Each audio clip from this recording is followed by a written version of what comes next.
अभ्यं जगन्नाथाय ते नमः। ओम शांताकारं भुजगशयनं पद्मनाभं सुरेशं विश्वाधारं गगनसदृशं मेघवर्णं शुभांगं लक्ष्मीकान्तं कमलनयनं योगिविद्यानगम्यं वन्दे विष्णुभवभयहरं सर्वलोकैकनाथम्। ओम नमो भगवते वासुदेवाय। सृष्टिर आद्य ध्वनि ओम। परम पूज्य प्रातः स्मरणीय भारत माता कोटि ओडियार मौडमणि प्रभु श्री जगन्नाथ अभय चरण कमल तले अनंत कोटि प्रणाम। आजिर आमर एई साहित्यिक कवि बंधु परिवार पक्षर आयोजित कविता आसर जहा मु भल पाए तुम कविता एई क्रम रे आज आमे समस्ते एकत्रित होइछे। कविता तो अनेक गुडी आसीची, आमे परे परे पढ़िवा समस्ते समस्तंकर कविता। निज कविता तो आज आमे के पढ़िवा नाही, जहाँ भी हो आमे आज कविता आसर को जीवा पूर्वरु महाप्रभु को आमे कोटि प्रणाम जणेबा आ भगवान को उद्देश्य रे निहाती भाव पदटिए रखिबी। एका तो भकत जीवन, एका तो भकत जीवन, भकत निमंते तोर शंख चक्र चिन्ह, शंख चक्र चिन्ह। एका तो भकत जीवन, भकत तो पिता माता, भकत तो बंधु, भकत हितरे तोर नाम कृपा सिंधु, नाम कृपा सिंधु।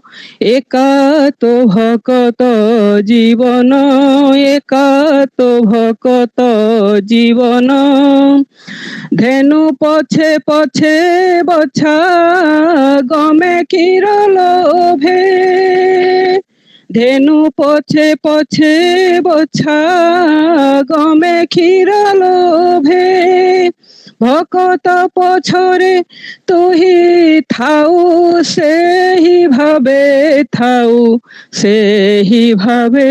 एका तो भकत जीवन, एका तो भकत जीवन, बापा तो मोगल पुआ माँ तो ब्राह्मणी, बापा मो मोगल पुआ माँ मो ब्राह्मणी। एकुळे जन्मिले हिंदू न खाए मो पानी, हिंदू न खाए मो पानी। एका तो भकत जीवन, एका तो भकत जीवन, कहे साल बेगहीन जाति रे जवन, कहे साल बेगहीन जाति रे जवन। श्रीरंगा चरण बिनु न जान इयान, बिनु न जान इयान। एका तो भकत जीवन, एका तो भकत जीवन, भकत निमंते तोर शंख चक्र चिन्ह, शंख चक्र चिन्ह। एका तो भकत जीवन, एका तो भकत जीवन। जय जगन्नाथ। से भकत बांधव प्रभु भगवान चरण रे शरणापन्न हेई आमे सबुबेले आमे सबुबेले आम निजर कार्यक्रम को आमे करिथाउ। आज मध्य सेई क्रम रे आमरे साहित्य आसर, आमरे कविता आसर, साहित्यिक कवि बंधु परिवार रो ये स्वतंत्र आसर, ये स्वतंत्र आसर को आज आपण समस्त को आउ थरे मोर स्वागत, शुभेच्छा, अभिनंदन। आम सहित जोड़ी होइचंती पूज्य पंडित प्रवाचक पंडित श्रीजुक्त सूर्य कुमार पाणिग्राही महोदय, आमर सार प्रोफेसर नीलकंठ त्रिपाठी सार तांको मोर प्रणाम। साबर कवि श्रीयुक्त वीरकेशर नायक बाबा प्रणाम। ममता आपा, अरुण भाई, बबीता आपा, बनलक्ष्मी अपा आउ जो जो माने जोड़ी होती रीता भौणी, अरुण भाई समस्त को आज ए पवित्र कविता आसर को सभक्ति स्वागत शुभेच्छा अभिनंदन करुच्ची। आ निवेदन रखी आज कार्यक्रम सर्वप्रथम नीलकंठ सार द्विपद अभिव्यक्ति प्रदान करेंगे, तापर आमे कविता आसर को जीवा। सुस्वागत सार, सुस्वागत आपन को प्रणाम।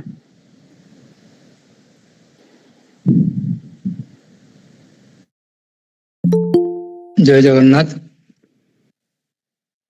आज साहित्य गोविंद परिवार समस्त बंधु मान को, समस्त शब्द बिंधानी मान को मोर प्रणाम। आज निरा साहित्य आसर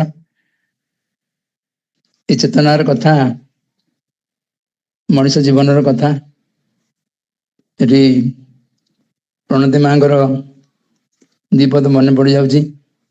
कवि मानसरे फुटी उठी थाए भावर सौदा केते, साधना रे मग्न न हो उद्विग्न, समाज हित सहिते भूली सुख खुशी सते, बरी देई हस न हो विरस, कविर मानस पुत्री। ये मानस पुत्र माने कवितार कवि माने जोठी मानव एक जीवंत कारखाना, जीवन पेटी पाई जीवन पाई एटी चली संघर्ष ये करने को पड़ुची, विभिन्न प्रकार घात प्रतिघात सहवाक पड़ुची। क्रिया प्रतिक्रिया ठारू असहिष्णुता एते विराट प्रतिक्रिया तीव्र मारात्मक जे घटी सारा पर क्या जना पड़े, सब आगुरी जना पड़ला पर कवितार कथा कहले प्रीतिर झरझराई आसे कविता। मनरे जन्म हुए मतवाला करे ज्योत्स्नारे, सागर बुकुरे हृदय उठे प्रेमर प्रीतिर तरंग, सुगंधित हुए मन उपवन, सब लगे नुआ नुआ, चौदिग हो जाए मन छुआ, मन हुए अमानिया, मेघ भासी बुले भाव नरमरे सरमी जाए नई नई, कले प्रकृतिर रूपकार कविर लेखनीर धारे धारे आंकी दिए माटीर प्रणत तले गोधूलीर काव्यिक कला। महार्घ संध्यार नीलमेघर पटुहार विश्वबंधनीय हो जाए तार कविता। साहित्य आकाश रे ए कृतिर दीप्ति, तार कवितार अमर गौरव रे ख्याति आ दीप्ति आने। वेणुधर पद कही वेणुधर सुतार कवितार शब्दर संधानी सी रूपकार।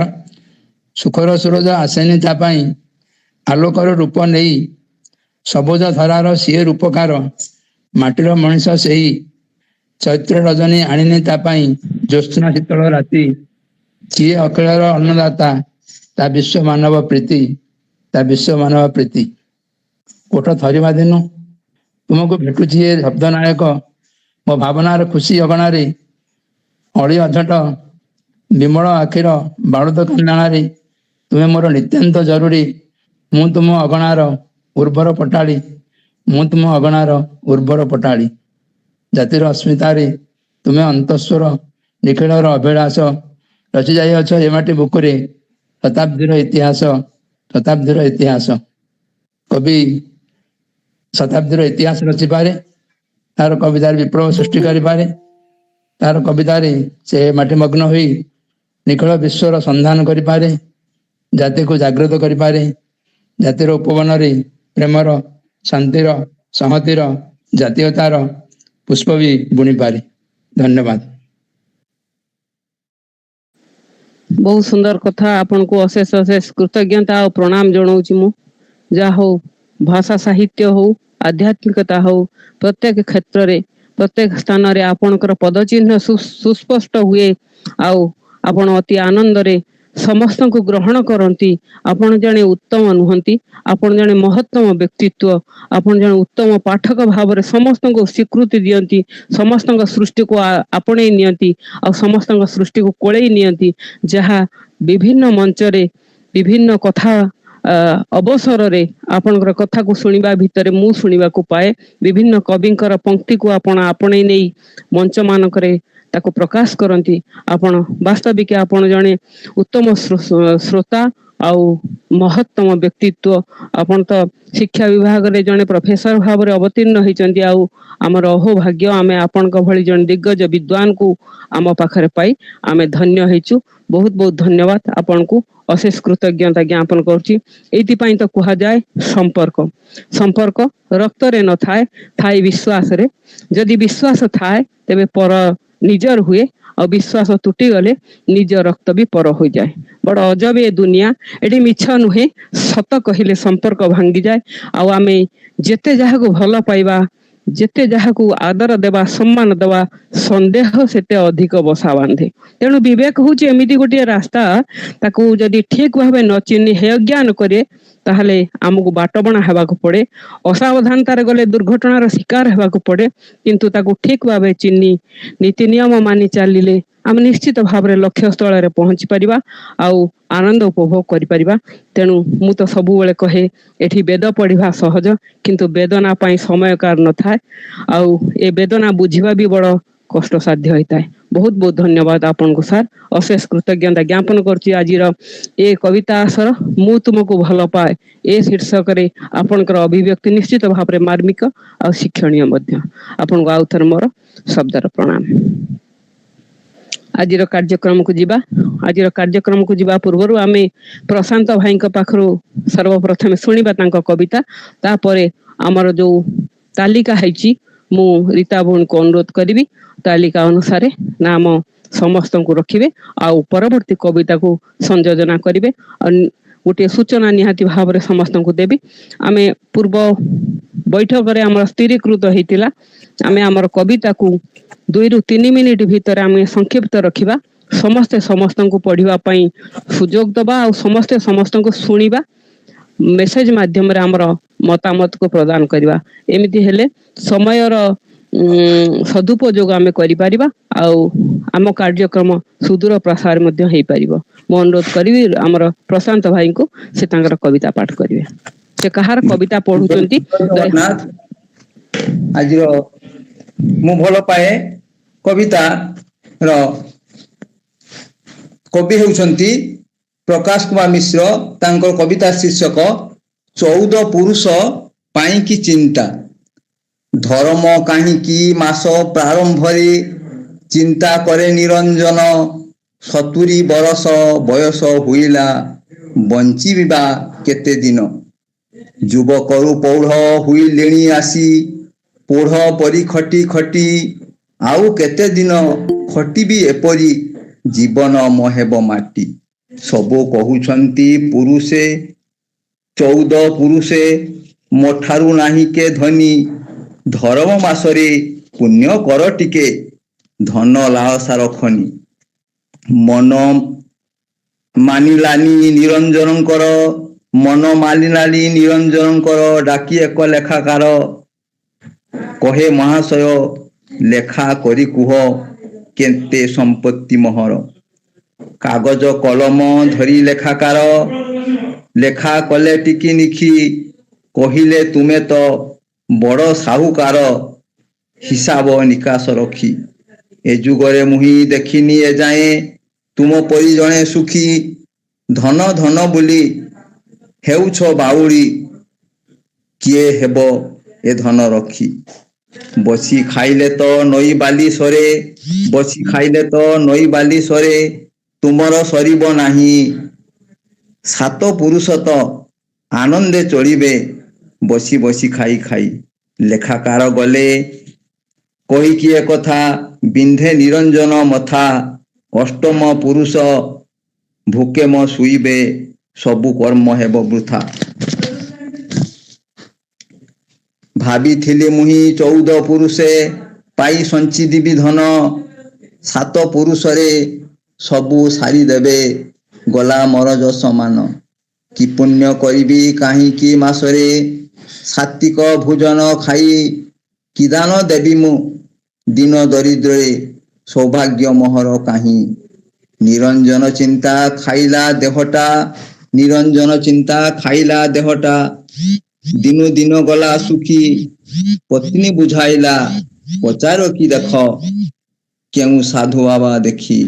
ନିରଞ୍ଜନ ଗଲା ପଚାରି ପଚାରି, ଭଲ ସାଧୁ ବାବା ପାଶେ, କହିଲା ହେ ବାବା ଏତେ ଅରଜିଲି, ତଥାପି ଅଛି ନିରାଶେ। ଭାବିଥିଲି ମୁହିଁ 14 ପୁରୁଷେ, ପାଇଁ ରଖିଯିବି ରଖି 7 ପୁରୁଷରେ, ସବୁ ସରିଯିବ ଚିନ୍ତା ମୋ ହିସାବ ଦେଖି। ଏହା ସମସ୍ୟା କୁହ ହେ ସନ୍ନ୍ୟାସୀ, ତୁମେ ତ ସିଦ୍ଧ ପୁରୁଷ, କି ବିଧି ବିଧାନ କଲେ ମୁଁ ଚଳିବି, କଲେ ମୁଁ ଚଳିବେ ସୁଖେ 14 ପୁରୁଷ। ସାଧୁ ବାବା ଧ୍ୟାନ କରିକି ନିଦାନ, କହିଲେ ଉପାୟ ଏକ, ହଁ କରିଲେ ମୁଁ ଆଗକୁ କହିବି, ପାରିବ ଯଦି ହେ ଦେଖ। ମଥା ନତ କରି ଦେଇ ନିରଞ୍ଜନ, ବିନମ୍ର କହିଲା ବାବା, ଯେତେ ପ୍ରାୟଶ୍ଚିତ ପାଳିବି ନିଶ୍ଚିତ, ଯାହା କଷ୍ଟ ହେଉ ଅବା। ସ୍ମିତ ହାସ୍ୟ ଦେଇ କହିଲେ ବୁଝାଇ, ସାଧୁ ବାବା ସାନ୍ତ୍ୱନାରେ, ସିଧା ସଡ଼କରେ ଯିବ 5 କୋଶ, ଅଟକିବ ସେଇଠାରେ। ବଡ଼ ବଟ ବୃକ୍ଷ ମୂଳେ କର ଲକ୍ଷ୍ୟ, ବୁଢ଼ୀଟିଏ ବସିଥିବ, ତାକୁ ଅଧା କିଲୋ ନେଇକି ଚାଉଳ ଦାନ କରିକି ଆସିବ। ବୁଢ଼ୀ ଯଦି ତୁମ ଚାଉଳ ରଖିଲା, କର୍ମ ହେବ ନାହିଁ ବାମ, କର ହେ ପ୍ରୟାସ, ସୂର୍ଯ୍ୟାସ୍ତ ପୂର୍ବରୁ ପୂର୍ଣ୍ଣ ହେବ ମନସ୍କାମ। ବସ୍ତାଏ ଚାଉଳ ବାନ୍ଧି ସାହୁକାର, ପହଞ୍ଚିଲା ବୁଢ଼ୀ ପାଖେ, କହିଲା ମା ଗୋ ହୋଇକି ସରାଗ, ଚାଉଳ ବସ୍ତାଟି ରଖେ।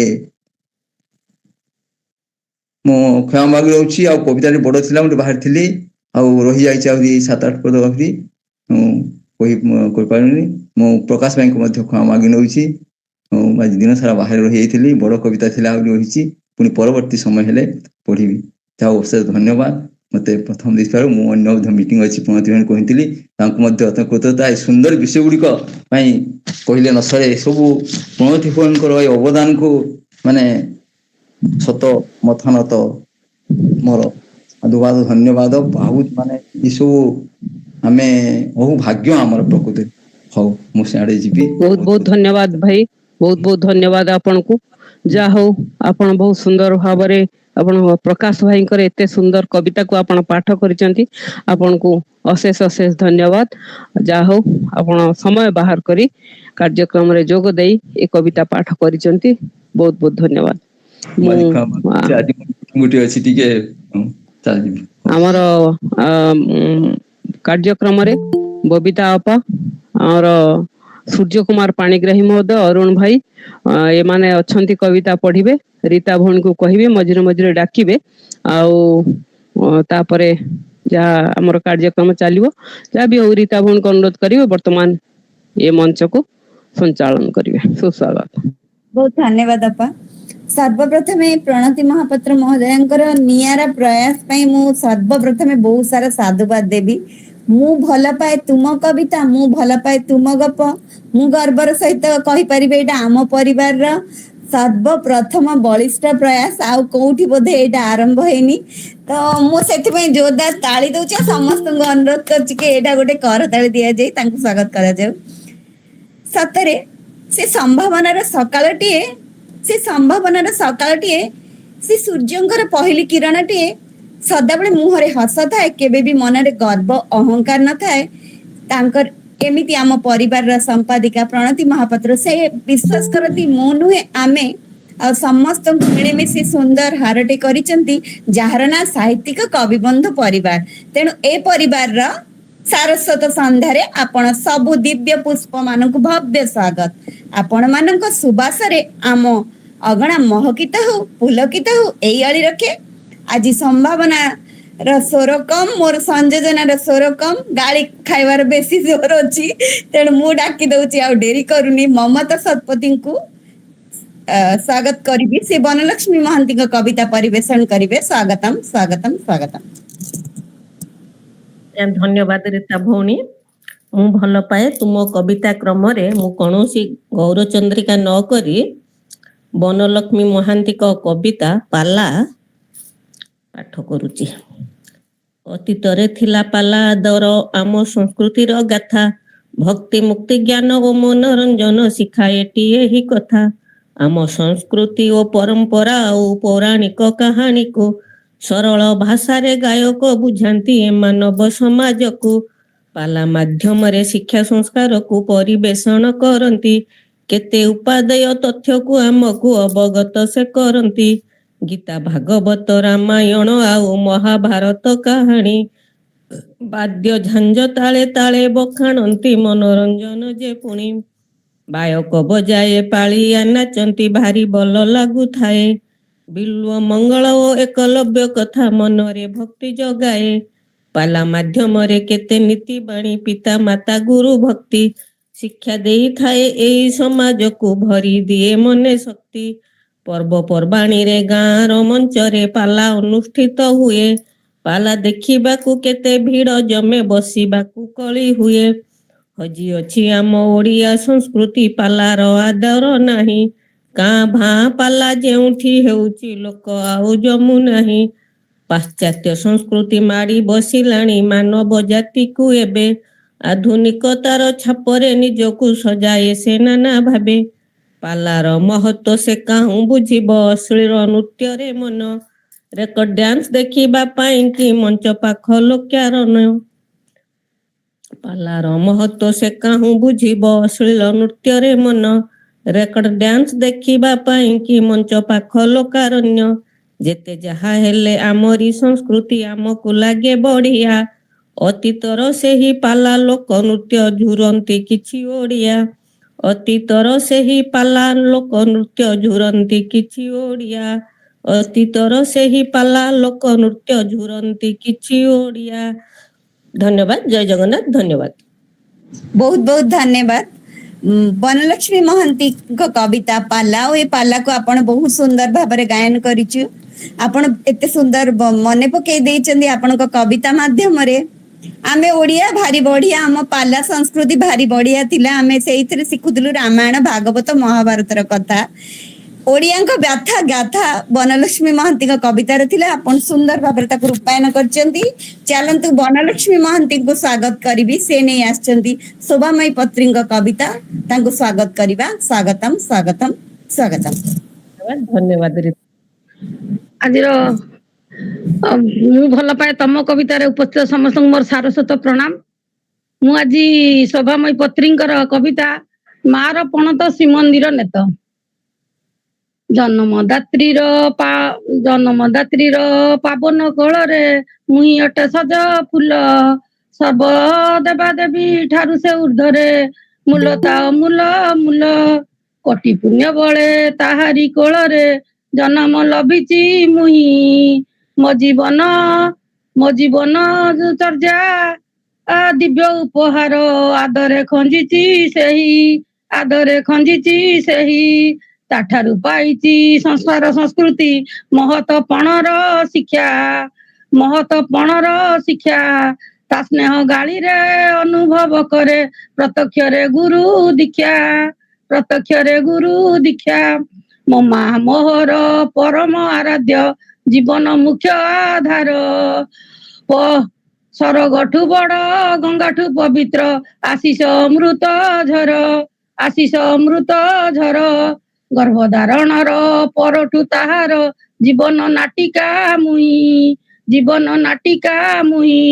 ତାର ସୁଖ ଦୁଃଖ ମୋଠାରୁ ଆରମ୍ଭ ମୋହଠାରେ ସରିଥାଇ।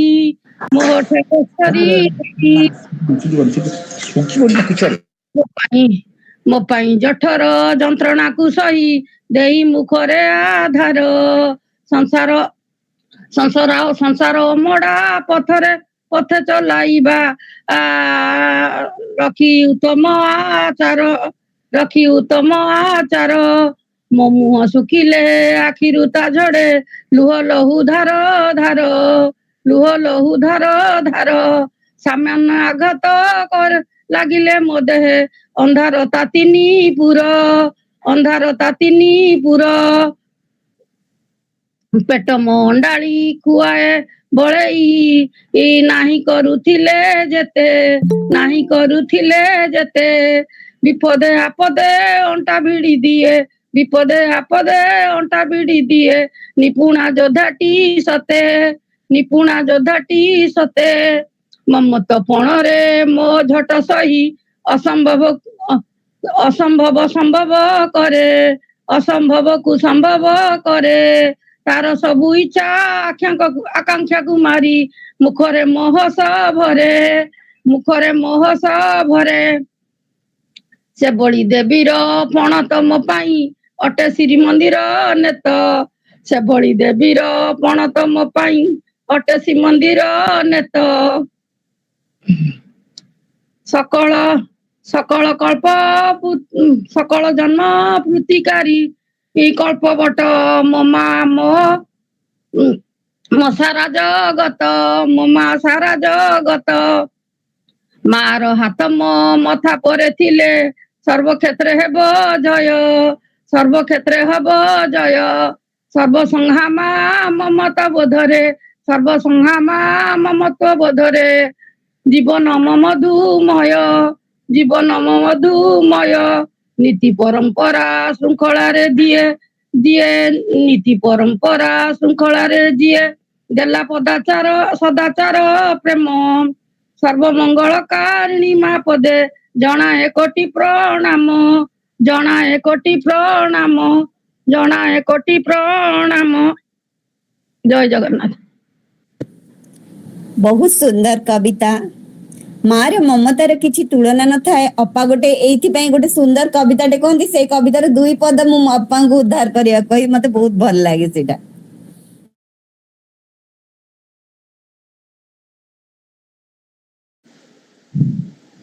मते मते मते कहूच ना कविता तो मो पाखरे नाही मु खाली एतिकी कहबी माँ खाली शब्दटे नुहे मिठा मिठा अनुभवटी माँ को कई वर्णना करि पारेनी केवल माँ को अनुभव आम ही जानी परिवा जार तुलना नहीं आ जी अवर्णनीय आज पर्यंत कवि साहित्यिक जेते लेखंती माँ पाई कविता बारंबार लिखा मन हुए आ से कविता भी लेखा चली आरंभ रु शेष पर्यंत और शेष पर्यंत भी चली जा हो बहुत बहुत धन्यवाद।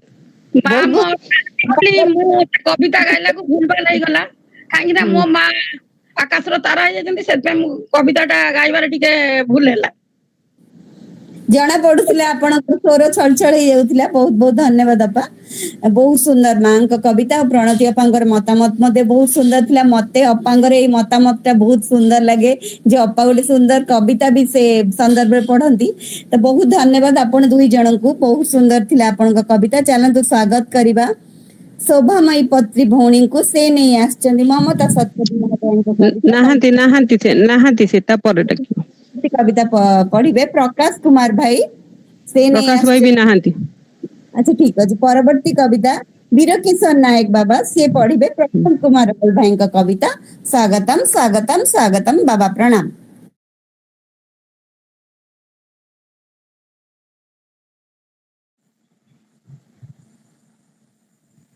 आपण मन को समस्त को सारस्वत प्रणाम। आज ये कार्यक्रम रे मु प्रसाद भाई श्रीजुक्त प्रशांत कुमार रावल महोदय कविता बंदनिया तुमे भूमिरु भूमा ये कविता पाठ करिया जाउची। नारी तो भगिनी जननी जाया स्नेह प्रेम त्याग दिव्य आधार से ही सृष्टि स्थिति से ही मूलाधार से ही आलोक से ही अंधार से ही सृष्टि स्थिति से ही मूलाधार से ही आलोक से ही अंधार एक वृंतरे नारी पुरुष एक वृंतरे नारी पुरुष समाज रथर चक दुईटी पुरुषर भाग्य तार सुखश्री ता बिनु समाज जीव उलटी ता बिनु समाज जीव उलटी समाज रथर से चक दुईटी समाज रथर से चक दुईटी जठर मठरू ଶିଖିଥାଏ ଶିଶୁ, ଜଠର ମଠରୁ ଶିଖିଥାଏ ଶିଶୁ, ମାର ଶିକ୍ଷା ଦୀକ୍ଷା ଶୀଳ ଜଠର ମଠରୁ ଶିଖିଥାଏ ଶିଶୁ, ମାର ଶିକ୍ଷା ଦୀକ୍ଷା ଶୀଳ ସଂସ୍କାର, ଅନୁରୂପେ ଶିଶୁ କରେ ଧରାବତରଣ। ଆଦ୍ୟ ଦେବୀ ଶିକ୍ଷିକା ସମାଜର, ମାର ଶିକ୍ଷା ଦୀକ୍ଷା ଶୀଳ ସଂସ୍କାର, ଆଦ୍ୟ ଦେବୀ ଶିକ୍ଷିକା ସମାଜର। ସିଏ ସୀତା ପୁଣି ସିଏ ସାବିତ୍ରୀ, ସିଏ ସୀତା ପୁଣି ସିଏ ସାବିତ୍ରୀ, ଲକ୍ଷ୍ମୀ ସ୍ୱରୂପା ଜଗତ ମୋହିନୀ, ଅନ୍ୟାୟ ଅଧର୍ମ ବିନାଶକାରିଣୀ, ଅନ୍ୟାୟ ଅଧର୍ମ ବିନାଶକାରିଣୀ, ଦୁର୍ଗା ଦୁର୍ଗତି ନାଶିନୀ, ଦୁର୍ଗା ଦୁର୍ଗତି ନାଶିନୀ, ଅନ୍ୟାୟ ଅଧର୍ମ ବିନାଶକାରିଣୀ, ଜୟ ମା ଦୁର୍ଗା ଦୁର୍ଗତି ନାଶିନୀ। ଜାଗ ଜାଗ ମୋ ଦେଶର ନାରୀ, ଜାଗ ଜାଗ ମୋ ଦେଶର ନାରୀ, ନୁହଁ ଦୁର୍ବଳା ନୁହେଁ ଅବଳା, ସ୍ୱ ସାଧନାରେ ଦେବୀ ପ୍ରତିମା, ସ୍ୱ ସାଧନାରେ ହୁଅ ଦେବୀ ପ୍ରତିମା, ବେଶ ଆଚାରରେ ହୋଇ ସଂଯତ, ବେଶ ଆଚାରରେ ହୋଇ ସଂଯତ, ବନ୍ଦନିଆ ହୁଅ ଭୂମିରୁ ଭୂମା, ବନ୍ଦନିଆ ହୁଅ ଭୂମିରୁ ଭୂମା। ଆହ୍ୱାନ ଆଜିର ଏ ଦେବ ଭାରତ ବର୍ଷର, ଆହ୍ୱାନ ଆଜିର ଏ ଦେବ ଭାରତ ବର୍ଷର, ଭୁଲନା ଭୁଲନା ମା ଗୋ ଜମା, ଭୁଲନା ଭୁଲନା ମା ଗୋ ଜମା, ଅସୀମ ଶକ୍ତି ଧାରିଣୀ ବସୁଧା ସମା, ଅସୀମ ଶକ୍ତି ଧାରିଣୀ ବସୁଧା ସମା, ବନ୍ଦନିଆ ହୁଅ ଭୂମିରୁ ଭୂମା, ବନ୍ଦନିଆ ହୁଅ ଭୂମିରୁ ଭୂମା, ବନ୍ଦନିଆ ହୁଅ ଭୂମିରୁ ଭୂମା। ଜୟ ଜଗନ୍ନାଥ, ଜୟ ଜଗନ୍ନାଥ, ଜୟ ଜଗନ୍ନାଥ। ବହୁତ ସୁନ୍ଦର କବିତା। ସତରେ ଏଠି ବହୁତ ଜଣ ନାରୀ ଅଛନ୍ତି। ଆପଣ ସମସ୍ତେ ଯେତେ ମହିୟସୀ ନାରୀ ଅଛନ୍ତି, ବାବାଙ୍କ କବିତାଟା ସମର୍ପିତ କବିତା। ଖାଲି ଗୋଟେ ପଦ ରଖିବି, ନାରୀ ତ ପ୍ରକୃତି ରୂପ କେତେ କାହାଣୀ, ଦିନ ସରେ ରାତି ସରେ କଥା ସରେନି। ବହୁତ ଧନ୍ୟବାଦ ବାବା, ବହୁତ ସୁନ୍ଦର କବିତା ପ୍ରସ୍ତୁତ ଭାଇଙ୍କର, ଆପଣଙ୍କ ପରିବେଶ। ଚାଲନ୍ତୁ ସ୍ୱାଗତ କରିବା ପରବର୍ତ୍ତୀ କବିଙ୍କୁ। ସେ ମତେ ଡାକିବି କଣ, ମୋ ବାପାଙ୍କୁ କହୁଛି ଟିକେ ଡାକିଦେବେ।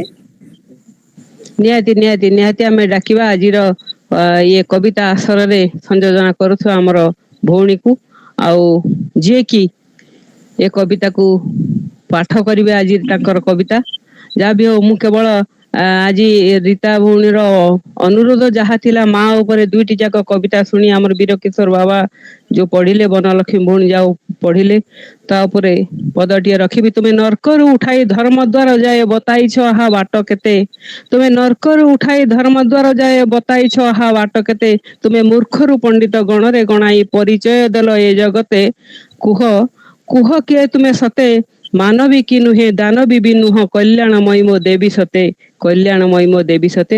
ସେହି ମା, ଯୋଉ ମା ଆମର ସବୁବେଳେ ଆମକୁ ଏ ଜଗତରେ ପରିଚିତ କରିବା ପାଇଁ, ଯିଏକି ତୋ ଆଖିର ନିଦ ସୁଧ ମୂଳ କରି ମୋ ଆଖିରେ ଦେଉ ଭରି, ତୋ ଆଖି ସପନ ସତ କରିବାକୁ ସୁଖ ସେଜ ଦେଉ ପାରି, ତୋ ଦେହର ଲହୁ ମୋ ଦେହେ ତୁଭରୁ ମଧୁର ଅମୃତ କରି, ସତରେ ମାଲୋ, ସତରେ ମାଲୋ କିଏ ଅଛି କହ ଏ ଜଗତେ ତୋ ପରି, ସେହି ମା, ସେହି ନାରୀ, ସେହି ଦେବୀ, ସେହି ଦୁର୍ଗା, ସେ ସଂହାରକାରିଣୀ, ସେ ସୃଷ୍ଟିକାରିଣୀ, ସେ ବିନାଶକାରିଣୀ, ସେଇ ମାଙ୍କ ପଦରେ କୋଟି କୋଟି ପ୍ରଣାମ ଜଣେଇବା। ପ୍ରଣାମ, ସୁସ୍ୱାଗତ ରୀତା ଭଉଣୀ, ସୁସ୍ୱାଗତ। ପଢିବାକୁ ଯାଉଛି ବର୍ତ୍ତମାନ ପ୍ରଣତି ମହାପାତ୍ର ମହୋଦୟଙ୍କ କବିତା, କବିତା ଶୀର୍ଷକ ଭଙ୍ଗମନ। ମନେ ଦେଇ ଶୁଣିବେ, କାରଣ ସେ ବହୁତ ପୋଖତ ଲେଖିକା, ମୁଁ ସେ କବିତାକୁ ସାର୍ଥକ କରିପାରିବି ନା ନାହିଁ ଜଣା ନାହିଁ। ଚାଲନ୍ତୁ କବିତା ନିକଟକୁ ଯିବା। ଶୀର୍ଷକ ଭଙ୍ଗାମନ। ଭାଙ୍ଗି ଗଲେ କେତେ କଷ୍ଟ ଲାଗିଥାଏ, ଭାଙ୍ଗି ଯାଇଛି ଯେ ତାକୁ ପଚାର, ଭାଙ୍ଗି ଗଲେ କେତେ କଷ୍ଟ ଲାଗିଥାଏ, ଭାଙ୍ଗି ଯାଇଛି ଯେ ତାକୁ ପଚାର, ଦେଖିଛ କି କେବେ ଭଙ୍ଗା ମନ ସୁସ୍ଥେ ନିଖୁଣ ରହିଛି ସୁଖ ଶାନ୍ତିର, ଦେଖିଛ କି କେବେ ଭଙ୍ଗା ମନ ସୁସ୍ଥେ ନିଖୁଣ ରହିଛି ସୁଖ ଶାନ୍ତିର, ମଲମ ମାରିଲେ କ୍ଷତ ଶୁଖିଯାଏ, ଦରଜଟା ସାଥୀ ଚିର ସହଚର, ଦରଜଟା ସାଥୀ ଚିର ସହଚର, ଦେଖ ଦେଖ ଦେଖ ଦେଖ ଥରେ ଭାଙ୍ଗିବା ଜାଗାରେ ଏବେ ବି କ୍ଷତ ରହିଛି ଲହୁର, ଏବେ ବି କ୍ଷତ ରହିଛି ଲହୁର। ଫଟା କାନ୍ଥ ପରେ ଲେସିଲେ କାଦୁଅ, କିଛି ସିନା ଦିଶେ ସୁନ୍ଦର, ଫଟା କାନ୍ଥ ଘରେ ଲେସିଲେ କାଦୁଅ କିଛି ଦିନ ସିନା ଦିଶେ ସୁନ୍ଦର, ନିରେଖି ଦେଖିଲେ ଅନୁଭବୀର ପୀଡ଼ା ଅନୁଭବ କରିବ ପୀଡ଼ା ସେ କାନ୍ଥର। ଭିନ୍ନ ହୋଇଗଲେ ହାଣ୍ଡି ବି ଅଲଗା ନୁହେଁ କେବେ ରକ୍ତର, ଭିନ୍ନ ହୋଇଗଲେ ହାଣ୍ଡି ବି ଅଲଗା ନୁହେଁ ସେ କେବେ ରକ୍ତର। ପରକୁ ଆପଣାପଣେ ବାନ୍ଧିଥିଲେ ପରକି ହୋଇବ ପୂର୍ବ ଦିନର। ଯୋଡ଼ି ହେବା ପାଇଁ କେତେ ଯେ ଯାତନା, କେତେ ଦିନର ରାତି ଅନିଦ୍ରା ହୁଏ। ଯୋଡ଼ି ହେବା ପାଇଁ କେତେ ଯେ ଯାତନା, କେତେ ଦିନ ରାତି ଅନିଦ୍ରା ହୁଏ। ଲହୁ ଲୁହ ପିଇ ଖରା କାକରରେ ପୁଣି ମେଘ ମାଡ଼ ସହି ନଥାଏ। ଦିନ ବଞ୍ଚି ମହିରେ ଭାଙ୍ଗିବା ପାଇଁ କି ଅଭିନୟ କରେ। ଏହି କି ଶ୍ରେଷ୍ଠତ୍ୱ ଏ ଜୀବନରେ। ମାଟି ସାଥେ ମାଟି ସ୍ନେହ, ପାଣିରେ ମାଟିକୁ ଚକଟି ଯୋଡ଼େଇ ହୁଏ। ମମତାର ବନ୍ଧନେ ସମ୍ମାନର ପବନରେ ଟିକେ ଟିକେ କରି ସମ୍ପର୍କ ଜିଏ। ଦେଖ ଆଜି ବତାସ ବି ନାହିଁ, ଝଡ଼ର ଟିକିଏ ସୂଚନା ବି ନାହିଁ। କେମିତି କେଜାଣି କେଉଁ ଅବଗୁଣେ ଧୀରେ ଧୀରେ କାନ୍ଥେ ଫାଟ ଦିଶୋଇ। ଅଣ୍ଡାଳି ବସିଲେ କେତେ ଯେ କାରଣ, ଗୋଟି ଗୋଟି ଆଖି ଆଗେ ଭାସଇ। ନିହାଣ ମୁନରେ ଶିଳ୍ପୀର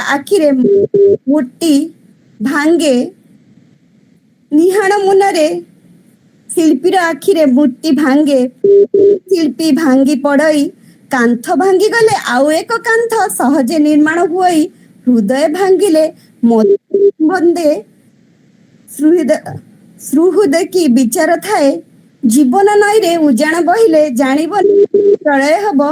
ଭଙ୍ଗା ମନ ଖାଲି ପ୍ରଳୟ ତାଣ୍ଡବ। ଅଣଚାଷ ମରୁତେ ବୁହାଇବ। ଜୀବନ ନଈରେ ବହୁତ ସୁନ୍ଦର ଶେଷ ଶବ୍ଦ। ଆପଣ ମାନଙ୍କୁ ଧୈର୍ଯ୍ୟର ସହ ଶୁଣିବାକୁ କହିବି, କାରଣ ବହୁତ ସୁନ୍ଦର ଶେଷ ଶବ୍ଦଟି। ଜୀବନ ନଈରେ ଉଜାଣି ବହିଲେ ଜାଣିବ ନିଶ୍ଚୟ ପ୍ରଳୟ ହେବ। ଭଙ୍ଗା ମନ ଖାଲି ପ୍ରଳୟ ତାଣ୍ଡବ। ଅଣଚାଷ ମରୁତ ବୁହାଇବ। ଧନ୍ୟବାଦ କବି, ଧନ୍ୟ ତୁମ ସୃଜନୀ। ପ୍ରଣାମ, ଜୟ ଜଗନ୍ନାଥ।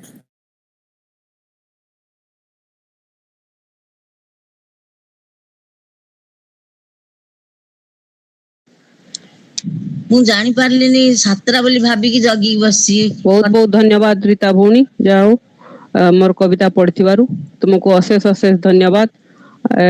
କବିତା ଅତି ସୁନ୍ଦର ଭାବରେ ପଢିଲ। ଯାହା ହଉ ଶେଷ ପଂକ୍ତିଟିକୁ ମୁଁ ରଖିବି ନିହାତି ଭାବରେ ଆଉ ଥରେ।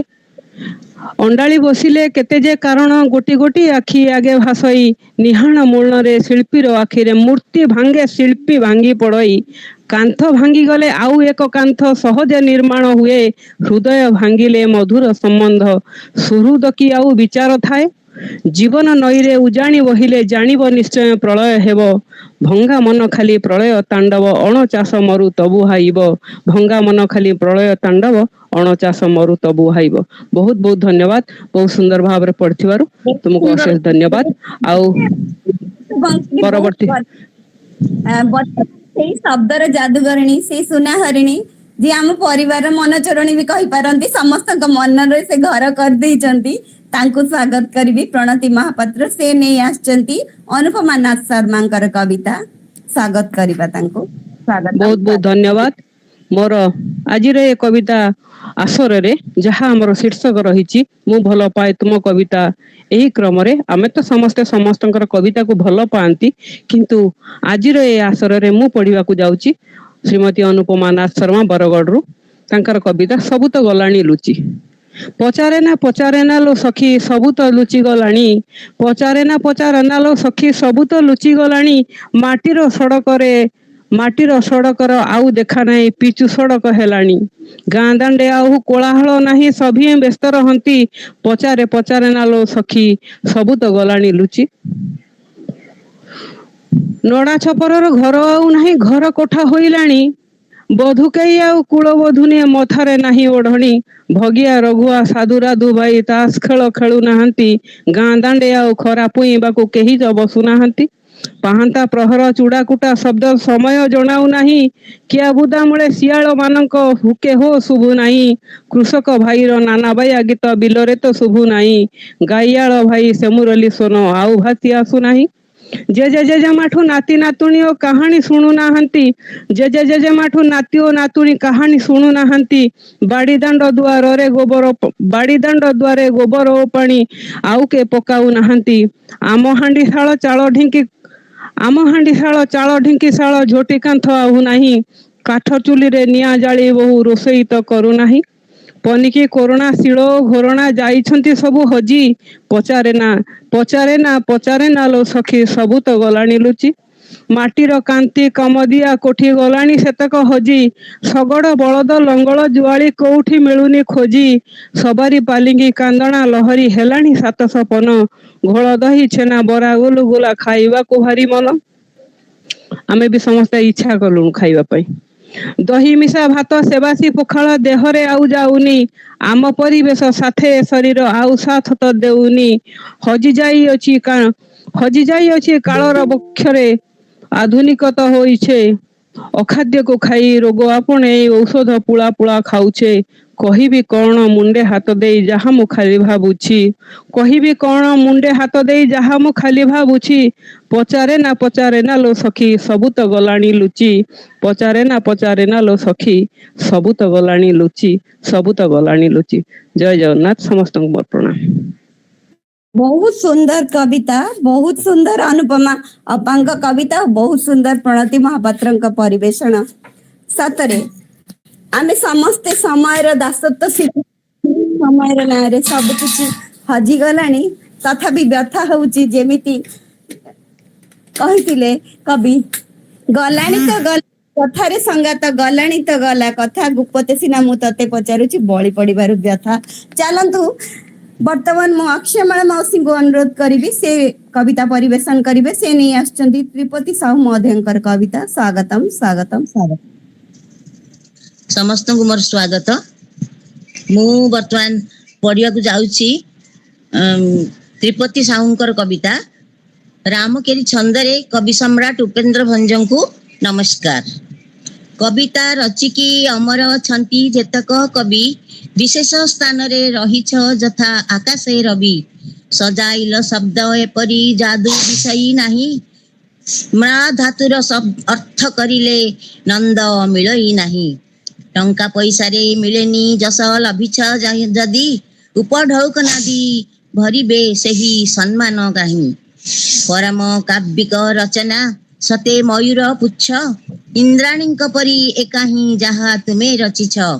ଦ୍ରବ୍ୟ ଗୁଣ ଯାହା ବର୍ଣ୍ଣିଛ ତୁମେ ସବୁ କାବ୍ୟରେ, ଭଞ୍ଜନ କରିବ ତାହାକୁ କିଏ ଅଛି ମହିରେ। ଜଞ୍ଜାଳରୁ ଶୂନ୍ୟ ହୋଇକି ଯେବେ ପଢେ ତୁମକୁ, କୁଭାବ ଦୂରେଇ ସୁଭାବ ସଦା ଆସେ ମନକୁ। ଦମନ କରୁଛି ତୁମକୁ ହୃଦ ପ୍ରଦେଶୁ ଯାଇ, ମିଳନତା ଥିଲେ କଲମେ କର ତାହାକୁ ଦୂରାଇ। କାନ୍ଦ ଯଥା ପୃଥ୍ୱୀବାସୀଙ୍କୁ ନିଅନ୍ତି ସଦା ଆଗେଇ, ରଚନା ଜଗତେ ନୂଆ ମୁଁ ନିଅ ବାଟ କଢେଇ। ରାମକେରି ଛନ୍ଦରେ ଏହା କବି ସମ୍ରାଟ ଉପେନ୍ଦ୍ର ଭଞ୍ଜଙ୍କୁ ନମସ୍କାର ପାଇଁ କବିତାଟି ସେ ରଚନା କରିଛନ୍ତି। ମତେ ଭାରି ଭଲ ଲାଗିଲା, ସମସ୍ତଙ୍କୁ କେମିତି ଲାଗିବ ମୁଁ ଜାଣିନି। ହରି ଓମ୍। ହରିଓମ, ବହୁତ ବହୁତ ଧନ୍ୟବାଦ ଆପଣଙ୍କୁ। ଯାହା ହଉ ବହୁତ ସୁନ୍ଦର କବିତା ଆପଣ ପଢିଛନ୍ତି। ବର୍ତ୍ତମାନ ଅରୁଣ ଭାଇଙ୍କୁ ଡାକିବା। ଅରୁଣ ଭାଇଙ୍କୁ ନିବେଦନ ରଖିବି, ସେ ତାଙ୍କର କବିତାଟି ପଢିବେ। ଅରୁଣ ଭାଇ ଅନମ୍ୟୁଟ ହେବେ। ଅରୁଣ ଭାଇ ଆପଣ ଟିକେ ଅନମ୍ୟୁଟ ହେବେ। ଆଜି ମୁଁ କାହିଁ କାହା ସହିତ କଣ୍ଟାକ୍ଟ ମୁଁ ଟିକେ ବିଜି ଥିଲି, କରିନି। ଆଜି ନା ନିଜେ ପଢିବାନି, ମୁଁ ମାନେ ଶ୍ରୋତାରେ ଅଛି। ହଉ ପଢି ଦିଅନ୍ତୁ, ଯଦି ଅଛି ପଢି ଦିଅନ୍ତୁ। ହଉ ଠିକ ଅଛି, ମୁଁ ପଢୁଛି। ମୋ କବିତାର ଶୀର୍ଷକ ହସ। ମୋ ଦେହଟା ବି ଟିକେ ଭଲ ନାହିଁ, ଥ୍ରୋଟ୍ ଆପଣଙ୍କୁ ଯାହା ଟିକେ ଶୁଭିବ ଅଡୁଆ। ହସ ଅଟେ ଜୀବନର ଅଦୃଶ୍ୟ ଅସ୍ତ୍ର, ହସ ଅଟେ ଜୀବନର ଅଦୃଶ୍ୟ ଅସ୍ତ୍ର, ଦୁଃଖର ଅନ୍ଧାର ପାଇଁ ଯୋଛନାର ଶସ୍ତ୍ର। ଭାଙ୍ଗି ପଡି ଚାପି ହୁଏ ଯଦି ଦୁଃଖ ତଳେ, ହସର ଆଲୋକ ସତେ ତା କିରଣ ଢାଳେ। ଦୁଃଖକୁ ଲୁଚାଇ ବେଳେ ହସ ଦେଖାଯାଏ, ଦୁଃଖକୁ ଲୁଚାଇ ବେଳେ ହସ ଦେଖାଯାଏ, ଭିତର କଷ୍ଟକୁ ଚାପି ମୁହେ ଆସିଯାଏ। ଅନ୍ଧକାର ଅନୁଭବେ ହସ ଡୁବେ ଯେବେ, ଅନ୍ଧକାର ଅନୁଭବେ ହସ ଡୁବେ ଯେବେ, ହାରିଯାଅ ନାହିଁ ବନ୍ଧୁ ହସ କହେ ତେବେ। ହସ ମାନେ କେବଳ ନୁହଁ ଆନନ୍ଦ, ଶାନ୍ତ ସରଳ ମନର ଅଭିବ୍ୟକ୍ତ ଛନ୍ଦ। ଏହା ବୋଧେ ଆଶା, ଅନ୍ତଃସ୍ପନ୍ଦନର ଅପଠିତ ଭାଷା। ପ୍ରେମିକାର ସେ ନିର୍ମଳ ହସ ହୃଦୟକୁ ଛୁଏଁ, ମାର କୋମଳ ହସ କୋଳେ ଟାଣି ନିଏ। ଶିଶୁର ମୁହଁରେ ହସ କରେ ଉନ୍ଫୁଲ୍ଲିତ, ଶିଶୁର ମୁହଁରେ ହସ କରେ ଉତ୍ଫୁଲ୍ଲିତ। ପ୍ରକୃତି ସତେକି ଗାଏ ସବୁଜ ସଙ୍ଗୀତ, ଭବିଷ୍ୟତ କଳ୍ପନାର ଅଭିନବ କଥା। ବୃଦ୍ଧ ବୃଦ୍ଧା ମୁଖେ ହସ ଅନୁଭବ ଗାଥା। ହସ କେବେ କରିଦିଏ ସ୍ମୃତିକୁ ଜୀବନ୍ତ, କୁଟିଳ ହସ ବା କରେ ଜଣେ ହନ୍ତ ସନ୍ତ। ହସ ଲିଭାଇ ଦିଏ କି ମୁହେ ଅଭିମାନ, କେବେ କେବେ ଅସ୍ତିତ୍ୱର ନୀରବ ସ୍ପନ୍ଦନ। ହସିପାରେ ଯିଏ ସମୟର ପରୀକ୍ଷାରେ, ବୀରତ୍ୱର ପ୍ରଦର୍ଶନ ସେହି କରିପାରେ। ତେଣୁ ହସ ହସି ଦିଅ ନିଜ ପାଇଁ ଆଉ ଅନ୍ୟ ପାଇଁ। ଏ ଛୋଟ ଅଭ୍ୟାସ ଦେଉ ଶକ୍ତି ସ୍ୱାସ୍ଥ୍ୟ ପାଇଁ। ଜୀବନରେ ପୂର୍ଣ୍ଣ ବା ଭୟ ଆଉ ଆଶା, ତେଣୁ ତେଣୁ ସେଠି ଆଣୁ ହସ ଏକ ନୂତନ ଭରସା, ସେଠି ଆଣୁ ହସ ଏକ ନୂତନ ଭରସା। ଧନ୍ୟବାଦ ସମସ୍ତଙ୍କୁ।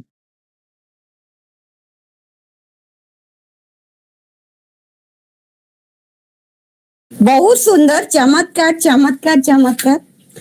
ଆଉ ମତେ ବି ଭଲ ଲାଗେ ସବୁବେଳେ ଯେ ହସେ ରୋଗ ତା ପାଖରେ ନା ପଶେ, ସେଇ ନାଁରେ ସେ ବହୁତ ସୁନ୍ଦର ସମସ୍ତ ଥର ବର୍ଣ୍ଣନା କରିଦେଇଛନ୍ତି। ବୋଧେ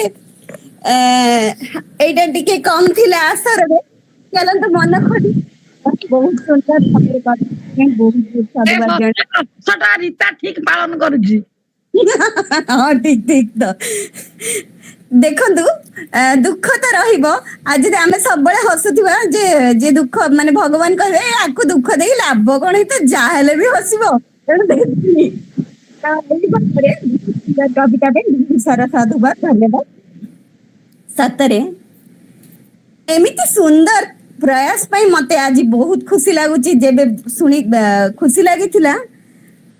ମୁଁ ଭଲ ପାଏ ତୁମ ଗପ, ମୁଁ ଭଲ ପାଏ ତୁମ କବିତା, ମୁଁ ଭଲ ପାଏ ଶବ୍ଦ ଶୁଣିଲେ ଲୋକମାନେ ଆଉ କିଛି ଭାବିଦେବେ, କିନ୍ତୁ ଆମେ ସାହିତ୍ୟିକ ମାନେ କେତେ ଯେ ନିଆରା ଭଲ ପାଇବା କରିପାରୁ ତାହା ଆଜିର ଆସରରୁ ସୁସ୍ପଷ୍ଟ। ତେଣୁ ଚାଲନ୍ତୁ ସେଇ ନ୍ୟାୟରେ ସ୍ୱାଗତ କରିବା ସୁସ୍ମିତା ପଣ୍ଡା ମହୋଦୟଙ୍କୁ। ସେ ନେଇ ଆସିଛନ୍ତି ଅକ୍ଷୟମାଳା ମିଶ୍ର ମହୋଦୟଙ୍କର କବିତା। ସ୍ୱାଗତ। ସମସ୍ତ କବି କବୟିତ୍ରୀ ମାନଙ୍କୁ ମୋର ଆନ୍ତରିକତାର ସହ ପ୍ରଣାମ ଜ୍ଞାପନ କରୁଛି। ଆଜି ମୁଁ ପଢିବି, ମୋର ଶୀର୍ଷକ ହେଉଛି ସକାଳର ସୂର୍ଯ୍ୟ। ସକାଳର ସୂର୍ଯ୍ୟ। ସକାଳର ସୂର୍ଯ୍ୟୋଦୟ ଭରି ଆନନ୍ଦ ପାର, ସକାଳର ସୂର୍ଯ୍ୟୋଦୟ ଭରି ଆନନ୍ଦ ପାର। ସ୍ୱଚ୍ଛ ପବିତ୍ର ଉଜ୍ଜଳ ଆଲୋକର କର ୟାସର, ସ୍ୱଚ୍ଛ ପବିତ୍ର ଉଜ୍ଜଳ ଆଲୋକର କର ୟାସର। ଜଗତ ଯେବେ ହୋଇଥାଏ ବିବ୍ରତ ବ୍ୟସ୍ତ, ଜଗତ ଯେବେ ହୋଇଥାଏ ବିବ୍ରତ ବ୍ୟସ୍ତ, ସକାଳର ସୂର୍ଯ୍ୟ କରିଥାଏ ମନ ଦେହକୁ ସୁସ୍ଥ, ମନ ଦେହକୁ ସୁସ୍ଥ। ପୁଣି ମଧ୍ୟାହ୍ନରେ ଆସେ ପ୍ରଚଣ୍ଡ ରୌଦ୍ର ତାପ, ପୁଣି ମଧ୍ୟାହ୍ନରେ ଆସେ ପ୍ରଚଣ୍ଡ ରୌଦ୍ର ତାପ। ତେବେ ମଣିଷର ଦେହ ହୁଏ ଛଟପଟ ଅମାପ, ଛଟପଟ ଅମାପ। ଉତ୍ତାପର ପ୍ରଖରତା, ଉଗ୍ରତା ସହନଶୀଳତା, ମାନବ ଜୀବନରେ ଆସେ ବ୍ୟସ୍ତତା ବିବ୍ରତତା, ମାନବ ଜୀବନେ ଆସେ ବ୍ୟସ୍ତତା ବିବ୍ରତତା। ପୁଣି ଆସେ ସନ୍ଧ୍ୟାର ଅସ୍ତମିତ ସୂରୁଜ, ଶାନ୍ତ ନୀରବ ନମ୍ର କରେ ହୃଦୟର ସବୁ କାର୍ଯ୍ୟ, ଶାନ୍ତ ନୀରବ ନମ୍ର କରେ ହୃଦୟର ସବୁ କାର୍ଯ୍ୟ। ପୁଣି ସ୍ୱାଗତ କରେ ଚନ୍ଦ୍ରର ଶୀତଳତା ପୁଣି ସ୍ୱାଗତ କରେ ଚନ୍ଦ୍ରର ଶୀତଳତା ତରାର ଟିମ୍ ଟିମ୍ ଶାନ୍ତ ହାଲକା ଉଜ୍ଜଳତା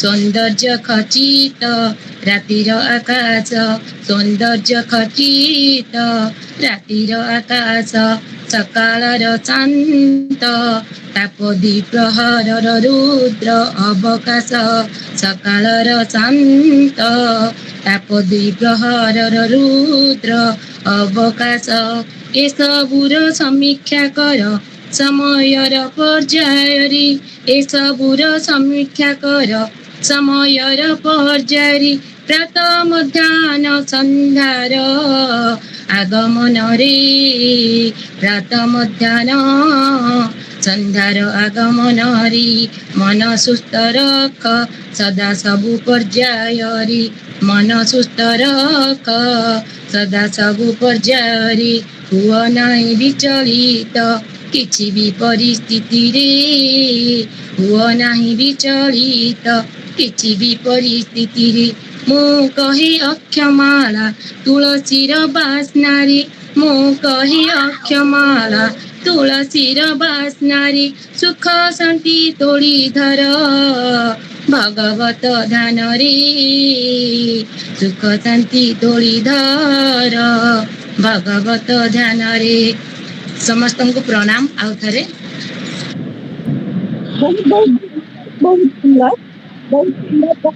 ଆପଣଙ୍କର ପରିବେଶ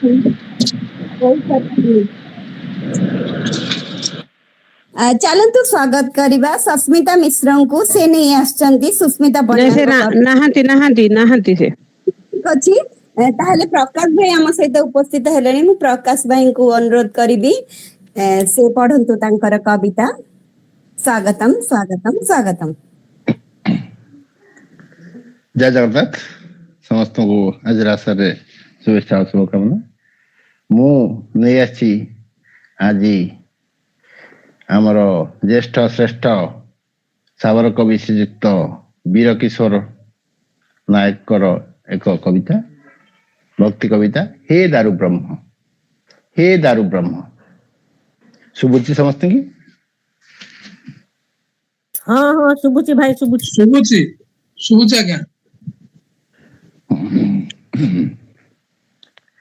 କାଳିଆ ତୁ ସତେ କଣ ଦାରୁ ହୋଇଗଲୁ ଦାରୁ ବ୍ରହ୍ମ ନାମଟିରେ କଳଙ୍କ ବୋଳିଲୁ କାଳିଆ ତୁ ସତେ କଣ ଦାରୁ ହୋଇଗଲୁ ପାଳନ କରତା ତୁହି ବିଶ୍ୱ ବ୍ରହ୍ମାଣ୍ଡର ନିଶ ହେଲାଣି ଧୀରେ ସାରା ଚରାଚର ଧର୍ମ କାନ୍ଦୁଛି ଆଜି କଇଁ କଇଁ ହୋଇ ତା କରୁଣ କାନ୍ଦଣା କି ତୁତେ ଶୁଭୁ ନାହିଁ ଚକା ଡୋଳାରେ ପଲକ ପକାଇକି ଦେଲୁ ଦାରୁ ବ୍ରହ୍ମ ନାମଟିରେ କଳଙ୍କ ବୋଳିଲୁ କାଳିଆ ତୁ ସତେ କଣ ଦାରୁ ହୋଇଗଲୁ ସ୍ୱାର୍ଥ ଆଜି ନାଟ କରେ ବାଟରେ ଘାଟରେ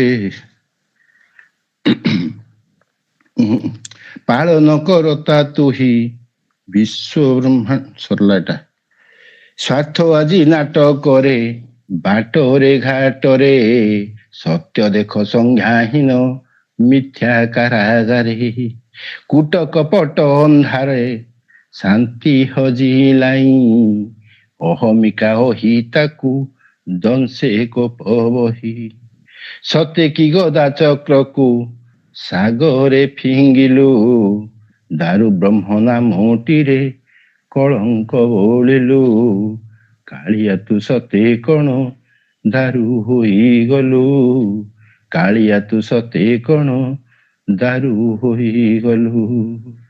ଜୟ ଜଗନ୍ନାଥ। ଏତିକି ବହୁତ ଛୋଟିଆ କବିତାଟା ବହୁତ ସୁନ୍ଦର କବିତା ବାବାଙ୍କର ଆପଣଙ୍କର ବହୁତ ସୁନ୍ଦର ପରିବେଷଣ ଭାଇନା ତାର କି ଉପମା ଦେବି କିନ୍ତୁ ଗୋଟେ ପଦ ରଖିବି ମନ ଯାହା ଚାହେ ଯଦି ମିଳିଯାଏ ତ ଦୁଆରେ ଆଉ जीवरे किए ସେଥିପାଇଁ ବୋଧେ ତୁ ଦଉନୁ କାଳିଆ ଯିଏ ଯାହା ମାଗୁଥାଏ। ପ୍ରଣାମ, ଜୟ ଜଗନ୍ନାଥ। ଚାଲନ୍ତୁ ଜୟ ଜଗନ୍ନାଥ, ଜୟ ଜଗନ୍ନାଥ। ଅନୁପମା ନାଥ ଶର୍ମାଙ୍କୁ ସେ ନେଇ ଆସିଛନ୍ତି ଲୀଳାମୟୀ ଦାସଙ୍କ କବିତା। ସ୍ୱାଗତମ ସ୍ୱାଗତମ ସ୍ୱାଗତମ।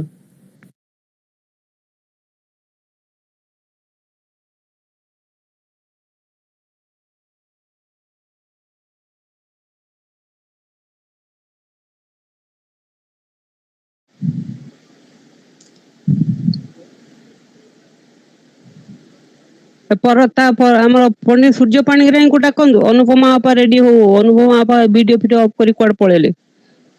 ଠିକ ଅଛି, ତାହେଲେ ମୁଁ ଡାକୁଛି ପଣ୍ଡିତ ସୂର୍ଯ୍ୟ କୁମାର ପାଣିଗ୍ରାହୀ ମହୋଦୟଙ୍କୁ, ସେ ତାଙ୍କ କବିତା ପରିବେଷଣ କରନ୍ତୁ।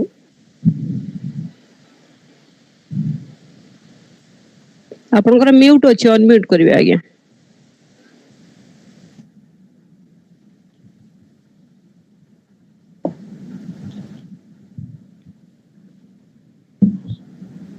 ଉପସ୍ଥିତ ସମସ୍ତଙ୍କୁ ସାରସ୍ୱତ ପ୍ରଣାମ। ନୀଳକଣ୍ଠ ତ୍ରିପାଠୀ ମହୋଦୟଙ୍କୁ ପ୍ରଣାମ। ମୋର କବିତାର ଶୀର୍ଷକ କବିର ଭାବନା। ଶୁଭୁଛି ତ ଆଜ୍ଞା? ଶୁଭୁଛି? ଆଜ୍ଞା ଆଜ୍ଞା ଆଜ୍ଞା। କବିତାର ଶୀର୍ଷକ କବିର ଭାବନା। ମୁଁ କି କବିତା ଲେଖିବି ଆଉ, କବିତାର କିଛି ରହୁନି ଭାଉ। ନୁହେଁ ମୁଁ ଉପେନ୍ଦ୍ର ଭଞ୍ଜ କିବା ରାଧାନାଥ, ଗଙ୍ଗାଧର ଅବା ଯଦୁମଣି ମହାପାତ୍ର। ହାତ ଗଣତିରେ ଲେଖିଲି କବିତା ଅଳ୍ପ ମାତ୍ର, ଫେସବୁକ୍ ବନ୍ଧୁ ପଢ଼ିବେ ଥିଲା ଉଦ୍ଦେଶ୍ୟ ମାତ୍ର। ଗୁଣୀ ଜ୍ଞାନୀ ଜନେ ପଢ଼ି ଦେଲେ ସୁମତାମତ, ଆତ୍ମୀୟ ସ୍ୱଜନେ ପଢ଼ି ହେଲେ କୃତକୃତ୍ୟ। ପ୍ରିୟ ଛାତ୍ରଛାତ୍ରୀ ଦିଅନ୍ତି କେତେ ସୁନ୍ଦର ମତ, ଆନନ୍ଦ ସାଗରେ ଭାସେ ମୁଁ ହୁଏ ମନ ପ୍ରଫୁଲ୍ଲିତ। ଆଉ କେତେ ବନ୍ଧୁ କୁଣ୍ଠିତ ଦେବାକୁ ମତାମତ, ଆଗ୍ରହ ଥିଲେ ସିନା ପଢ଼ି ଦିଅନ୍ତେ ମତାମତ। ଆଗ୍ରହ ଥାଉ କି ନଥାଉ ଜଣା ପଡ଼େନି ସତ୍ୟ, ମିଛରେ ଲାଇକ୍ ବଟନରେ ମାରି ଦିଅନ୍ତି ହାତ। ସମୟ ଅଭାବ ଦେଖାନ୍ତି ଅବା ପଢ଼ନ୍ତି ନାହିଁ, କିଏ ବା ଜାଣିବ କାହାର ମନ ଭାବନା କାହିଁ। ଫ୍ରେଣ୍ଡ ରିକ୍ୱେଷ୍ଟ ପଠାନ୍ତି ଶ୍ରଦ୍ଧା ଥାଉ ନ ଥାଉ, ଆକ୍ସେପ୍ଟେଡ ହେଲେ କାମ କିଛି ନାହିଁ ଆଉ। ହ୍ୟାଲୋ ହାଏ ହ୍ୟାପି ବାର୍ଥଡେ ପରେ ନ ମିଳେ ଦେଖା, ସେପରି ଲୋକ କି ସହଜେ ବନ୍ଧୁ ପଣରେ ଲେଖା। ନିଜ ବିଷୟରେ ପୋଷ୍ଟ କରୁ କରୁ ସମୟ ପାଇବେ କାହୁଁ, ଆଣ୍ଡ୍ରଏଡ ଫୋନଟେ ଧରି ଅଛୁ ବୋଲି ଦେଖାଇଥାନ୍ତି ଭାଉ। ପରକୁ ଆଦର ସମ୍ମାନ କଲେ ବଢ଼ି ଆପଣା ଯଶ, ଈର୍ଷା ଓ ଅସୂୟା ଏଇ ଦୁଇ ଗୁଣ ଆଣିଥାଏ ଅପଯଶ। ଗୁଣଗ୍ରାହୀ ଗୁଣୀ ପାଠକ ଚରଣେ ନମସ୍କାର ବାରମ୍ବାର, ଆତ୍ମୀୟ ସ୍ୱଜନେ ସ୍ନେହ ଆଶିଷ ରହିଥାଉ ନିରନ୍ତର। ଗୁରୁବତ୍ସଳ ଛାତ୍ରୀ ଛାତ୍ରଙ୍କୁ କରଇ ମୁଁ ଆଶୀର୍ବାଦ, ଧନ ଯତ୍ନ ସାଥେ ଯଶ ପୌରୁଷ ଲଭନ୍ତୁ ସୁଖ ସମ୍ପଦ। ଜୟ ଜଗନ୍ନାଥ। ବାଃ, ବହୁତ ସୁନ୍ଦର କବିତା। ସତରେ ଆଜିକାଲି ପାଠକ ତ ବହୁତ ଅଭାବ ହେଲେଣି, କବି ମାନେ ବହୁତ, କବି ମାନଙ୍କର ନିର ପ୍ରବଳ ଜାଣେନି ଆମେ କୋଉ ଆଡକୁ ଯାଉଛୁ। ସାହିତ୍ୟ କଣ ଦିଗ ହଜେଇ ଦେଇଛି କି? ଚାଲନ୍ତୁ ସ୍ୱାଗତ କରିବା। ଅପା ଅପରାଜିତା ଭଉଣୀ ଆସିଛନ୍ତି। ନାଇଁ ନାଇଁ, ସେ ଆସିନାହାନ୍ତି। ଆହୁରି ଆମ ତାଲିକା ଭିତରେ 3 ଜଣଙ୍କର ନାଁ ବି ରଖାଯାଇନି। ଟିକେ ତାକୁ ମେନସନ କରିବ। ଆମର ଅର୍ଜୁନ ଭାଇ, ହେମନ୍ତ ଭାଇ, ଚନ୍ଦ୍ରା ଅପା, 3 ଜଣଙ୍କ ନାଁ ଭୁଲ ବଶତଃ ହୁଏତ ନାଁ ରହିନାହିଁ। ମଝିରେ ତାଙ୍କ ଭିତରୁ ଡାକିଦେବେ ଆଉ। ଜଣ ଠିକ ଅଛି ତ ତାଙ୍କର, ମୁଁ ତାଙ୍କର କବିଙ୍କ ନାଁ ପଢିକି କହିବେ। ମୁଁ ବର୍ତ୍ତମାନ ଚନ୍ଦ୍ର ମାଉସୀଙ୍କୁ ସ୍ୱାଗତ କରିବି। ସେ ସୁନ୍ଦର କବିତାଟି ପରିବେଷଣ କରିବେ। ପରିବେଶ ଭାବମୟ ହେଇଯିବ। ପଛୁରିଆ ସାହିର ଝିଅ ତ, ସେ ତାଙ୍କ ବିଷୟରେ ଜାଣିଥିବେ, ଆଉ କିଛି ବର୍ଣ୍ଣନା ନାହିଁ। ଚାଲନ୍ତୁ ସ୍ୱାଗତ କରିବା, ତାଙ୍କ ସୁନ୍ଦର କବିତାଟି ତାଙ୍କଠୁ ଶୁଣିନେବା। ସମସ୍ତଙ୍କୁ ଏଠୁ ନମସ୍କାର। ମୁଁ ହେମନ୍ତ କୁମାର ସାହୁ ମାହାଙ୍ଗା, ତାଙ୍କର କବିତାଟି ପାଠ କରିବାକୁ ଯାଉଛି। କୁହାଯାଇଛି କିଛି ନ କହିବାକୁ, ମୁଁ ଖାଲି କହୁଛି ଯେ ବାହାର ଥିବା ଯୋଗୁଁ ମୁଁ କାହାକୁ କଣ୍ଟାକ୍ଟ କରିପାରିନି। କିନ୍ତୁ ପ୍ରଣତି ସବୁବେଳେ ମୁଁ ଯେତେବେଳେ କହେ ଯେ ମା ମୁଁ କାହାକୁ ଡାକିବି କଣ କରିବି, ସେ ସାଙ୍ଗେ ସାଙ୍ଗେ କବିତାଟିଏ ପଠେଇ ଦିଏ, ଆଉ ମୋର ବି କିଏ ପଢିବ ସୁବିଧା କରାଇ ଦିଏ। ସେଥିପାଇଁ ବହୁତ ଧନ୍ୟବାଦ ଏ ପରିବାରକୁ। ଆଉ ମୁଁ ବେଶୀ ଗପ ନ କରି କବିତାଟି ହେମନ୍ତ କୁମାର ସାହୁଙ୍କର ପଢୁଛି। ଆଉ ତାଙ୍କର ଶୀର୍ଷକ କବିତାର ଶୀର୍ଷକ ସେ ଦେଇଛନ୍ତି ଆପଣଙ୍କ କବିତା ମୋ ହାତରେ। କବିତା ଲେଖିବା ସମାଜ ପାଇଁ କି ସମାଜ ମଙ୍ଗଳ ପାଇଁ ସୁକବିତା ତଥା ସଚେତନ ବାର୍ତ୍ତା ଲେଖାର ମଧ୍ୟରେ ଥୋଇ ପାଠକ ପଢ଼ିବେ ମନରେ ଗୁଣିବେ ଜ୍ଞାନ ଆହରଣ ପାଇଁ ଭୁଲ ପଥେ ଥିଲେ ଚେତନା ଆଣିବେ ସୁପଥରେ ଯିବା ପାଇଁ। ସେ ନିମନ୍ତେ ଆନ ଲେଖା ପଢ଼ିବାକୁ ମୋତେ ଭାରି ଭଲ ଲାଗେ। ପଢ଼ିବି ଶିଖିବି ନୂଆ ନୂଆ ବାର୍ତ୍ତା ଯାହା ମୋ କର୍ମରେ ଲାଗେ। ଆଜି ମୁହିଁ ଜଣେ ବିଜ୍ଞ କବିଙ୍କର କବିତା କରିବି ପାଠ। କବିତା କରିବି ପାଠ। ଯେଉଁ କବିତାରୁ ଝରୁଥିବ ମଧୁ ଦେଖାଇବ ସୁବାଟ। କବିଙ୍କ ଭାବନା ଭିନ୍ନ ଭିନ୍ନ ଅଟେ। ଭିନ୍ନ ଭିନ୍ନ ଆସେ ଲେଖା। କେହି ବଡ଼ ନୁହେଁ କେହି ସାନ ନୁହେଁ ଈଶ୍ୱରଙ୍କୁ ଯାହା ବଛା। ଆନ ଲେଖା ପଢ଼ି ଆନନ୍ଦିତ ହେବି ଶିଖିବି ତନ୍ମଧୁ କିଛି। ଶିକ୍ଷଣୀୟ ଲେଖା ମୋହର ଜୀବନେ ପ୍ରଭାବ ଆଣିବ ବେଶୀ। ତେଣୁ ମୋର ପ୍ରିୟ ଅର୍ଜୁନ ଭାଇଙ୍କ ଲେଖା ମୁଁ ପାଠ କରିବି। ମୋ ଲେଖାକୁ ଚନ୍ଦ୍ରା ଭଉଣୀ ପଢ଼ିବେ ଯାହା ନିୟମ ରହିଛି। ଧନ୍ୟବାଦ। କବିତାଟି ଏଇଠି ମୋର ଶେଷ ହେଲା। ଆଶା କରେ ଆପଣମାନଙ୍କୁ, ମୋର କବିତା ନୁହଁ ତାଙ୍କ କବିତା ଶେଷ ହେଲା ମୋର ପଢିବା। ଆଶା କରେ ଆପଣମାନଙ୍କୁ ଭଲ ଲାଗିଥିବ। ବହୁତ ସୁନ୍ଦର କବିତା ହେମନ୍ତ ଭାଇ ଲେଖିଛନ୍ତି। ମାଉସୀ ବହୁତ ସୁନ୍ଦର ପରିବେଷଣ କଲେ। ଭାଇ କବିଙ୍କ ନାଁ ସହିତ ଲେଖିଛନ୍ତି। ଆଉ ଏଇଟା ସତରେ ଆଜିର ଆମର ଶୀର୍ଷକ ମୁଁ ଭଲ ପାଏ ତୁମ କବିତା ସତରେ ଶୀର୍ଷକକୁ ସାର୍ଥକ କରିଛନ୍ତି। ଆଉ ବହୁତ ସୁନ୍ଦର। ଆପଣ ଦୁଇ ଜଣଙ୍କୁ ବହୁତ ସାଧୁବାଦ ଜଣାଉଛି। ଜଗନ୍ନାଥ ଆପଣ ଦୁଇ ଜଣଙ୍କ ଚଲାପଥ ପୁଷ୍ପିତ କରନ୍ତୁ। ଏଇଆଳି ରଖିବି। ଜୟ ଜଗନ୍ନାଥ। ଚାଲନ୍ତୁ ସମ୍ଭାବନାର କିରଣ ନେଇ ଆସନ୍ତି ଏମିତି ସମ୍ଭାବିତ କବିଙ୍କୁ ସ୍ୱାଗତ କରିବା। ସେ ଆଉ କେହି ନୁହନ୍ତି, ଆମ ପରିବାରର ଅର୍ଜୁନ କୁମାର ଭାଇନାଙ୍କୁ ସ୍ୱାଗତ କରିବି ତାଙ୍କ କବିତା ସହ।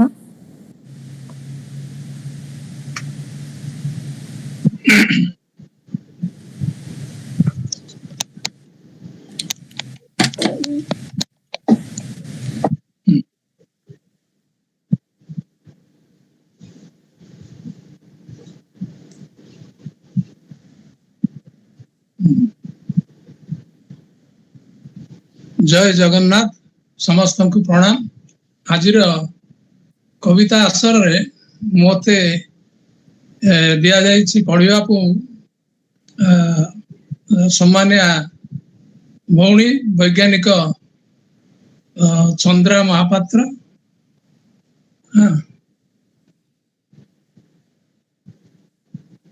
ନାଁଟା ନାହିଁ, ଚନ୍ଦ୍ରା ମିଶ୍ର। ଆଜିର ଏ ଆସରରେ ମତେ ପଢିବା ପାଇଁ ଦିଆଯାଇଛି ସମ୍ମାନିଆ ଭଉଣୀ ଚନ୍ଦ୍ରା ମିଶ୍ରଙ୍କ କବିତା। ବର୍ତ୍ତମାନ ତାକୁ ପାଠ କରୁଛି। କବିତା ଶୀର୍ଷକ ପିତା ଗୁଣେ ପୁତ୍ର। ଲାଲୁ ମାନସିଂହ ନାମ ଓଡ଼ିଶା ଦେଶ ତା ଧାମ। ମାତା ନାମ ହେମଲତା କବି ମାନସିଂହ ପିତା। ବୃତ୍ତିରେ ସେ ବୈଜ୍ଞାନିକ ଗବେଷଣାରେ ପ୍ରବୀଣ। ବିଦେଶକୁ ପଢି ଗଲେ କାନାଡା ଦେଶେ ରହିଲେ। ସେଠାର ବାସିନ୍ଦା ହୋଇ କଲେ ଗବେଷଣା ନୀତି। କରି ଶ୍ରମ ଦିବା ରାତ୍ରି ଅର୍ଜିଲେ ଯଶ ଓ କୀର୍ତ୍ତି। ବିଦେଶେ ଟାଇମ୍ସ ପତ୍ରିକା ପ୍ରକାଶିଲା ତାଙ୍କ ଲେଖା। ପୁତ୍ରର ଗରିମାକୁ ଦେଖି ମାୟାଧର ହେଲେ ଖୁସି। କିନ୍ତୁ ମାତା ହେମଲତା କହିଲେ ତାଙ୍କର ବ୍ୟଥା। ନୋବେଲ ପ୍ରାଇଜ ସିନା ପାଇଥାନ୍ତୁ ଲାଲୁ ଲଲା। ଏତେ ବାଟରେ ରହିଲୁ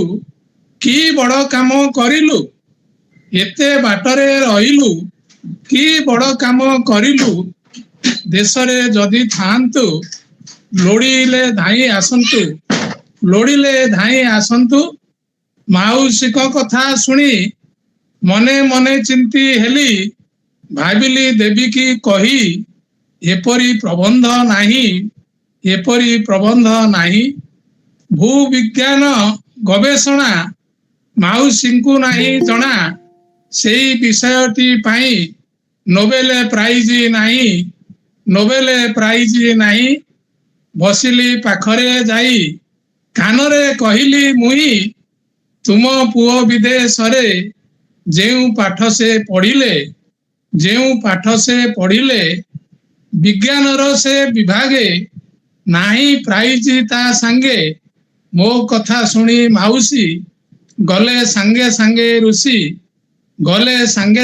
ରୁଷି ଲାଲୁଟା ମୋର ବଗୁଲା ଜାଣିନି ପାଠ କି ପଢିଲା ଜାଣିନି କି ପାଠ ପଢିଲା ଯଦି ନାହିଁ ପୁରସ୍କାର ସେ ପାଠ କେଉଁ କାମର ଲାଲୁ ବାବୁ ଏବେ ବସି ମନେ ମନେ ବିଚାରନ୍ତି ଯଦି ହୋଇଥାନ୍ତି କବି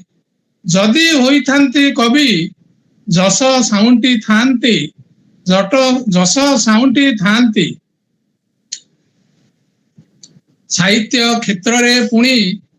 ସାହିତ୍ୟ କ୍ଷେତ୍ରରେ ପଶି ସଭା ସମିତିରେ ବସି ଶ୍ରୋତାଙ୍କ ତାଳି ସହିତ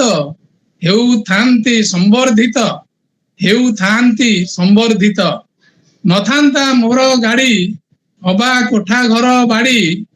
ଅବା କୋଠା ଘର ବାଡ଼ି କବି ବୋଲାଇ ଥାନ୍ତି ଚିରକାଳ ବଞ୍ଚିଥାନ୍ତି ଜାଣିଥାନ୍ତେ ସର୍ବେ ମତେ ସାରା ଓଡ଼ିଶା ଭାରତେ ପଢୁଥାନ୍ତେ ମୋର କୃତି ପିଲା ଯୁବା ଓ ଯୁବତୀ ନହେଲେ ନାହିଁ ମୁଁ କବି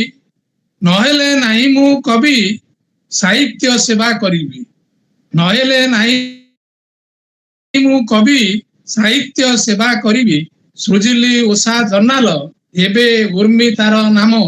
ଏବେ ଉର୍ମି ତାର ନାମ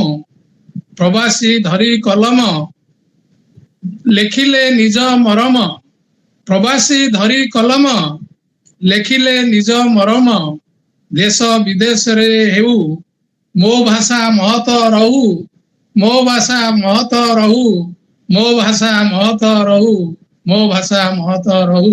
ଧନ୍ୟବାଦ ସୁନ୍ଦର କବିତା କବୟତ୍ରୀଙ୍କୁ ବହୁତ ସମ୍ମାନ ନମସ୍କାର ଜୟ ଜଗନ୍ନାଥ ଧନ୍ୟବାଦ ବହୁତ ସୁନ୍ଦର କବିତା ମାଉସୀ ଏଇ କବିତାଟି ଆଗରୁ ପଢିଥିଲେ ଆପଣଙ୍କ ମୁଖରେ ମଧ୍ୟ ଏଇ କବିତାଟି ବହୁତ ଭଲ ଲାଗିଲା ବହୁତ ସାରା ଧନ୍ୟବାଦ ଆପଣ ଦି ଜଣଙ୍କୁ ବହୁତ ସାରା ସାଧୁବାଦ ଜଣେଇବି ଚାଲନ୍ତୁ ସେଇ ପ୍ରତୀକ୍ଷିତ ମୁହୂର୍ତ୍ତ ଆସିଗଲାଣି ଅନୁପମ ବାପା ଆମ ସହିତ ଉପସ୍ଥିତ ହେଲେଣି ତାଙ୍କ ଭିଡିଓ ଖୋଲିଲାଣି ତାଙ୍କୁ ଜୟ ଜଗନ୍ନାଥ ସମସ୍ତ କବୟିତ୍ରୀଙ୍କୁ ମୋର ସାରସ୍ୱତ ପ୍ରଣାମ ମୁଁ ମୋ ଲୀଳାମୟୀ ଭଉଣୀଙ୍କର କବିତାଟି ମୁଁ ପାଠ କରିବାକୁ ଯାଉଛି ତାଙ୍କର ସୁନ୍ଦର କବିତାଟି ହେଲା ଅବଳା ମୁଁ ଅଭୁଲା ସ୍ମୃତିର ମୁକ ସାକ୍ଷୀ ମୁଁ ବନ୍ଦ ପଞ୍ଜୁରୀର ପକ୍ଷୀ ଅଟେ ମୁହିଁ ନିରିମାଖି ମୁଁ ଏକ ନିରୀହ ପକ୍ଷୀ ଦେଖି ନଥିଲି ମୁଁ ଖୋଲା ଆକାଶ ଜଣା ନଥିଲା ମତେ ପକ୍ଷ ଝଡା ଆକାଶ ଦେଖିଲେ ଡର ମାଡେ ମତେ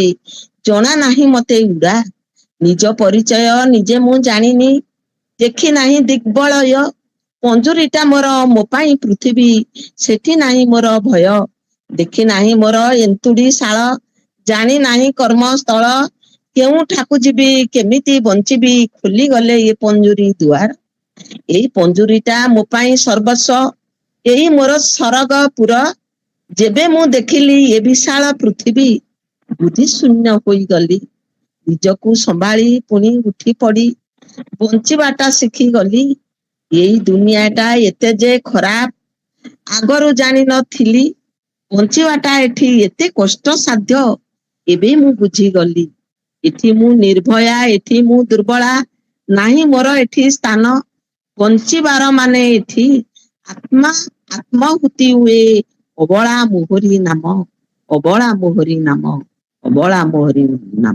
ଲୀଳାମୟୀ ଦାସ ଧନ୍ୟବାଦ ତାଙ୍କର ଏଇ ସୁନ୍ଦର କବିତାଟି ମତେ ଦେଇଥିବାରୁ ତାଙ୍କର ସୁନ୍ଦର କବିତା, ଆପଣଙ୍କର ସୁନ୍ଦର ବର୍ଣ୍ଣନା। ସତରେ ଯୁଗ କେତେ ବଦଳି ଗଲାଣି। ସେଦିନ ବି ସୀତା ପୁଣି ଥରେ ଅଗ୍ନି ପରୀକ୍ଷା ଦେଇଥିଲେ। ସେଦିନ ବି ଶେଷରେ ସେ ଧରଣୀରେ ସମାହିତ ହେଇଥିଲେ। ଆଜି ବି ନାରୀ ଅବହେଳିତ, ଲାଞ୍ଛିତ। ଯୁଗ କେତେ ବଦଳି ଗଲାଣି, ତଥାପି ନାରୀର ଭାଗ୍ୟ ବଦଳି ନାହିଁ। ବହୁତ ସୁନ୍ଦର କବିତା ଲୀଳାମୟୀ ଭଉଣୀଙ୍କର, ଆଉ ଆପଣଙ୍କର ବହୁତ ସୁନ୍ଦର ପରିବେଷଣ। ଦି ଜଣଙ୍କୁ ଢେର ସାରା ସାଧୁବାଦ, ଧନ୍ୟବାଦ। ଚାଲନ୍ତୁ ସ୍ୱାଗତ କରିବା ହେମନ୍ତ ଭାଇ ଅଛନ୍ତି। ହେମନ୍ତ ଭାଇନାଙ୍କୁ ଅନୁରୋଧ କରିବି, ସେ କାହା କବିତା ପଢିବେ, ତାହା କହି କବିତାଟି ପରିବେଷଣ କରିବେ। ସମସ୍ତ ସାରସ୍ୱତ ସାଧକ ସାଧିକାଙ୍କୁ ମୋର ପ୍ରଣାମ। ଶୁଭୁଛି ତ ସମସ୍ତଙ୍କୁ? ଆଜ୍ଞା ଶୁଭୁଛି ତ? ଠିକ ଅଛି। ଫଟୋଟା କାହିଁ ଆସୁନି, କ୍ଷମା କରିବେ। ମୁଁ ବର୍ତ୍ତମାନ ଅର୍ଜୁନ କୁମାର ସାମଲ ଭାଇଙ୍କୁ କବିତା ପାଠ କରୁଛି। କବିତାର ଶୀର୍ଷକ ହଉଛି ମୁଁ ବାବା ଖୋଜୁଛି। ମୁଁ ବାବା ଖୋଜୁଛି। ସୁନା ପୁଅଟିଏ ମୁଁ ଏ ଯୁଗର, ସୀମା ଜାଣେ ନାହିଁ ମୋର, ବଡ ସାନ ନାହିଁ ମୋ ଅଭିଧାନେ, ମୁଁ ଆଧୁନିକ ଯୁଗର। ହିତ ଉପଦେଶ ମୋ ପାଇଁ ବିଷ, ମୁଁ ଆଧୁନିକ ପାଠୁଆ। ପାଠ ପଢି ମୁଁ ଶିକ୍ଷିତ ହୋଇଛି, ଅଶିକ୍ଷାରେ ମୁଁ ଆଗୁଆ। ବିଫଳତା ନାହିଁ ମୋ ଇତିହାସେ, ମୁଁ ବଡ ପରିବାର। କଳାକୁ ମୁଁ ଧଳା କରିତ ପାରଇ, ଏଥିରେ ମୁଁ ଧୁରନ୍ଧର। ଜାଣେ ନାହିଁ ଶ୍ରମ, ଜାଣେ ନାହିଁ କର୍ମ, ଜାଣେ ନାହିଁ ସମ୍ପର୍କ। ସ୍ନେହ ଶ୍ରଦ୍ଧା ଭକ୍ତି କିଛି ବି ଜାଣେନି, ଜାଣେ ଖାଲି ମୁଁ ନୋଟ। ମାଂସ ମଦିରା ନୋଟ ମୋର ଥିଲେ ପରା ସବୁ ଅଛି। ସୁନା ପୁଅଟିଏ ମୁଁ ଏ ଯୁଗର, ମୁଁ ବାବା ଖୋଜୁଛି। ଧନ୍ୟବାଦ। ଜୟ ଜଗନ୍ନାଥ। ବହୁତ ସୁନ୍ଦର କବିତା। ବାହା ଖୋଜୁଛି। ଆଜିକାଲି ସମସ୍ତେ ବାହା ଖୋଜୁଛନ୍ତି, କିନ୍ତୁ ଦବା ପାଇଁ ନାରାଜ। ସମସ୍ତଙ୍କୁ ବାହ କିନ୍ତୁ ନିଜ ମୁହଁରୁ କାହା ପାଇଁ ଆସିବନି ଆହା। ସତରେ ଏଇ ଯୁଗରେ ଏଇ ଦଶା। ବହୁତ ବହୁତ ଧନ୍ୟବାଦ, ବହୁତ ସାରା ସାଧୁବାଦ। ସୁନ୍ଦର କବିତା ଆଉ ସୁନ୍ଦର ପରିବେଷଣ ଆପଣଙ୍କର। ପ୍ରଣତି ଅପାଙ୍କୁ ଅନୁରୋଧ କରିବି, ଆଉ କିଏ କବି ପଢିବେ ନା କହିବେ? ନିହାତି ଆମର ସସ୍ମିତା ମିଶ୍ର ଅଛନ୍ତି। ସସ୍ମିତା ମିଶ୍ର ଅପା ଅଛନ୍ତି, ଆଉ ଶୋଭାମୟୀ ଭଉଣୀ ଅଛନ୍ତି, ବିଷ୍ଣୁପ୍ରିୟା ପଣ୍ଡା ଅପା ଅଛନ୍ତି, ବବିତା ଅପା ଅଛନ୍ତି, କେତେ ଜଣ ଅଛନ୍ତି। ଠିକ ଅଛି, ମୁଁ ଆଗରୁ ଡାକି ଯାଇଥିଲି, ସେମାନେ ଆସିଲେଣି। ଠିକ ଅଛି, ସ୍ୱାଗତମ। ଯଦି ସସ୍ମିତା ତାଙ୍କ କବିତାଟି ପରିବେଷଣ କରିବା ପାଇଁ ସେ କାହାର କବିତା ଆଣି ଆସିଛନ୍ତି, ଖାଲି କହିକି ପଢିବେ।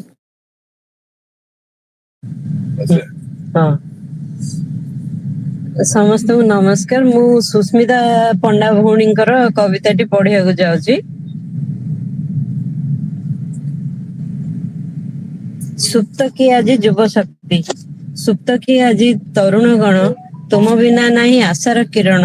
ନବୀନ ଯୁଗର ତରୁଣ ଜାଗ, ଆଖି ମଳିବାକୁ ନାହିଁ ତ ବେଳ। ଜଗତେ ଘାରିଛି ହିଂସାର କରାଳ, ତରୁଣ ଗଣ ଛନ୍ଦି ଦିଅ ହାତକୁ ହାତ, ଗଢି ତୋଳିବ ନିଶ୍ଚୟ ସୁନାର ଭାରତ।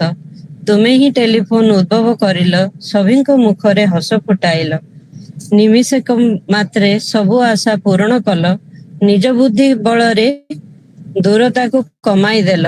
ପୃଥିବୀ ବାହାରେ ରହିବା ପାଇଁ କରିଲଣି ଗବେଷଣା, ଉଡିବା ପାଇଁ ଉଦ୍ଭବ କରିଲ ଉଡାଜାହାଜ।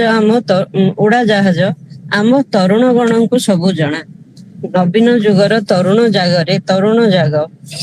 ଅନ୍ତର୍ନିହିତ ଲୁକାୟିତ ପ୍ରତିଭାକୁ ସଭିଙ୍କ ଆଗରେ ଦେଖାଅ ଥରେ।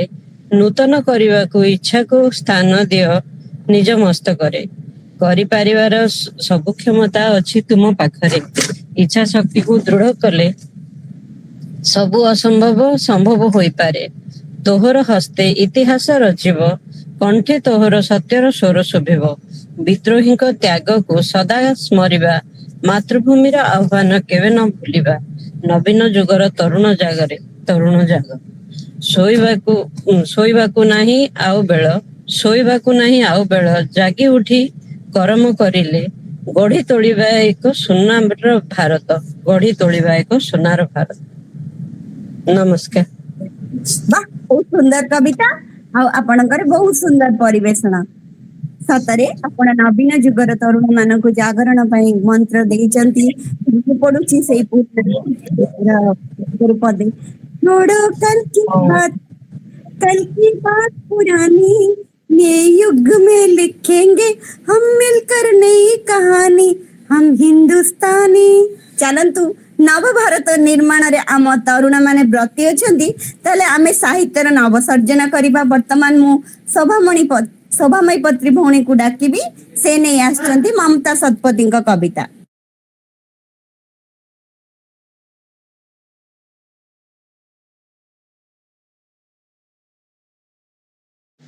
ମ୍ୟୁଟ୍ ଅଛନ୍ତି ଅନମ୍ୟୁଟ୍।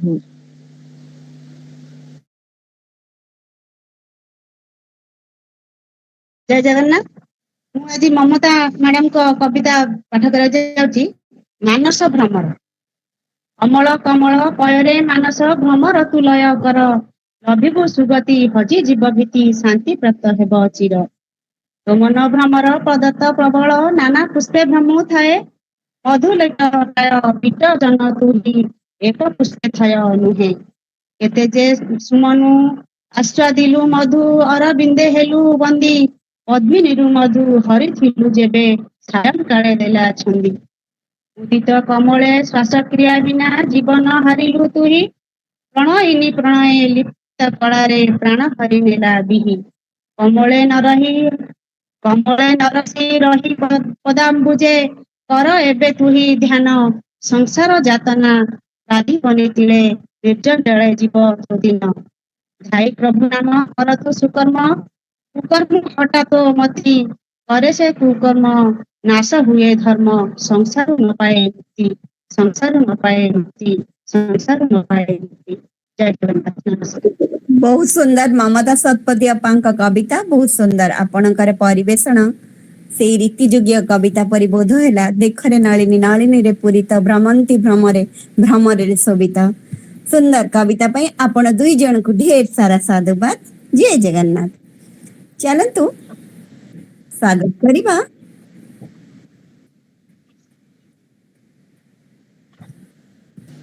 ବିଷ୍ଣୁପ୍ରିୟା ଅପା ଅଛନ୍ତି। ସ୍ୱାଗତ କରିବା ତାଙ୍କ କବିତା ସହ। ଦେଖିବା ସେ କାହାର କବିତା ପରିବେଷଣ କରୁଛନ୍ତି।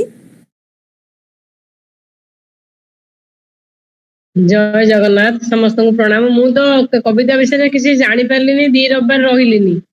ଆଉ ମୁଁ ଆଜି 4ଟା ବେଳେ କବିତା ପଠେଇଲି ଯେ ମୋ କବିତାକୁ ଦେଖି ପାରିଲେନି ବୋଧେ। ଆଉ ମୁଁ କାହାର ପଢିବି ମୁଁ ଆଉ ଜାଣିନି। ଆଉ ମତେ ବି ଠିକ ଅଛି, କିଛି ଆପଣ ପଠେଇ ଆପଣ ହେଇପାରେ। ଆପଣ ଆପଣ ଆପଣଙ୍କ କବିତା ପଢନ୍ତୁ ଅପା। ଆଉ ଏ ଦୀର୍ଘ ଦିନର ଇଏ କଥା। ଆମେ ବର୍ତ୍ତମାନ ମୁଁ ଭଲ ପାଏ ତୁମ କବିତା ଯଦି ୟୁଟ୍ୟୁବ କୁ ଯାଇଥାନ୍ତେ ଜାଣି ପାରିଥାନ୍ତେ। ଆମେ ନିଜ କବିତା ପଢିବାନି, ମୁଁ ଆପଣଙ୍କ କବିତା ପଢିବି, ଆପଣ ଅନୁପମା ଅପାଙ୍କ କବିତା ପଢିବେ। ଏଇ କ୍ରମରେ ଇଏ ଗୋଟେ ନୂଆ ପ୍ରୟାସ। ତେଣୁ ଆଜିଠାରୁ ବି ସୂଚନା ଦଉଛି, ପରବର୍ତ୍ତୀ ସପ୍ତାହରେ ଆମର ଗଳ୍ପ ଆସର ହବ। ତେଣୁ ଆପଣମାନେ ସ୍ଥିର କରିପାରୁନାହାନ୍ତି କିଏ କାହାର କବିତା ପଢିବେ। ଆପଣମାନେ ସମସ୍ତେ ଆପଣମାନଙ୍କର ଗୋଟିଏ ଗୋଟିଏ ଗଳ୍ପ ମତେ ପଠେଇଦେବେ, ମୁଁ ସେଇଠି ଲିଷ୍ଟରେ ବାହାର କରିଦେବି ଆପଣମାନେ କିଏ କାହାର ଗପ ପଢିବ। ଆଉ ହଇରାଣ ଆପଣମାନେ ପଢିବୁ ହେବେନି। ପୁଣି କେମିତି? ପଢିବୁ ପୁଣି କେମିତି? ଲିଷ୍ଟ ବାହାର କରିବେ। ଲିଷ୍ଟ ବାହାର କଲେ ଆପଣ ମୋବାଇଲରେ ପଢିବେ ନା, ଆଉ କେମିତି ପଢିବେ? ଆଉ ମୋବାଇଲ ତ ଆଡେ ଏନଗେଜ ହେଲା, କେମିତି ପଢିପାରିବୁ? ମୁଁ ହବ, ଜାଣିପାରୁନି। ସେଇଟା ପଛରେ କଥା ହବା। ଆଉ ଆପଣ ପଢନ୍ତୁ, ଆପଣ କବିତା ବର୍ତ୍ତମାନ ଆଚ୍ଛା। ପଢନ୍ତୁ, ଆମେ ପରବର୍ତ୍ତୀ ସମୟରେ ଯାହା କଥା ହବା। ମୋର କବିତା ହେବ ଜଗତ ଜେତା। ପିତା ତ ପିତା କଲରା ପିତା, ପିତା ତ ଚିରେ ଇତା, ଲିମ୍ବର କଢି ଲାଗଇ ପିତା, ପିତାଙ୍କ ଗାଳି ପିତା। କଷା ତ କଷା ହରିଡା କଷା, ବାହାଡ ଲାଗେ କଷା, ଅଁଳା କୋଳି ଲାଗଇ କଷା, ମାଙ୍କ ଗାଳି କଷା। ଅଁଳା କୋଳି ଲାଗଇ କଷା, ମାଙ୍କ ଗାଳି କଷା। ରାଗ ତ ରାଗ ମରିଚ ରାଗ, ଅଦା ରସ ବି ରାଗ, ପିପଳି ପୁଣି ଲାଗଇ ରାଗ, ଆଉ ନିଜର ରାଗ। ଗାଳି ତ ଗାଳି ଗୁରୁଙ୍କ ଗାଳି, ଗୁରୁଜନଙ୍କ ଗାଳି, ମାର ଗାଳି ତ ଦାଣ୍ଡ ଧୂଳି, ନ ମାନି ଯାଏ ଚଳି। ଏସବୁ ଚିଜ ଖାଇବା କଷ୍ଟ, କିନ୍ତୁ ଦେହକୁ ହିତ, ୟାକୁ ଚଳାଇ ଚଳଇ ଯିଏ, ଜଗତେ ରଖେ ଟେକ। ଶରୀର ହୁଏ ନିରୋଗ ତାର, ମନ ବି ରୋଗ ମୁକ୍ତ, ଯୋଗ ପ୍ରାଣାୟାମ ୟା ସାଥେ ଥିଲେ ଜିଣିବ ତୁମେ ଜଗତ। ଯୋଗ ପ୍ରାଣାୟାମ ୟା ସାଥେ ଥିଲେ ଜିଣିବ ତୁମେ ଜଗତ। ଜୟ ଜଗନ୍ନାଥ। ବାহ ବହୁତ ବଢିଆ। କଥାରେ ଅଛି ରୁଚୁ ନ ରୁଚୁ ଖା ପିତା ବୁଝ ନ ବୁଝ ପଢ ଗୀତା। ସେଇ ସୁନ୍ଦର ଆପ୍ତବାଣୀକୁ କବି ସୁନ୍ଦର ଭାବରେ କବିତାରେ ପରିବେଷଣ କରିଛନ୍ତି। ଆପଣଙ୍କୁ ଢେର ସାରା ସାଧୁବାଦ, ଧନ୍ୟବାଦ। ବର୍ତ୍ତମାନ ମୁଁ ଲୀଳାମୟୀ ଭଉଣୀକୁ ଅନୁରୋଧ କରିବି ସେ ତାଙ୍କର କବିତା ପରିବେଷଣ କରିବେ। ଇଏ ଶୁଣ ରୀତା ରୀତା ଶୁଣ, ଆମର ବବିତା ଅପା ଆଉ ଇଏ ଅଛନ୍ତି ଅନୁସୟା ଅପା, ନାରାୟଣ ଦଣ୍ଡସେନା ଭାଇ, ବହୁତ ବେଳୁ ଏମାନେ ସବୁ ବି ଯୋଡି ହେଇଛନ୍ତି, ଏମାନଙ୍କୁ ବି ଡାକିବ। ଆଜ୍ଞା।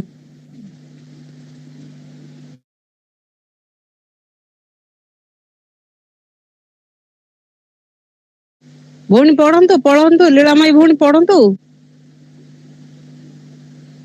ମ୍ୟୁଟ ଅଛନ୍ତି, ମ୍ୟୁଟ। ବାହାର କରୁଛି।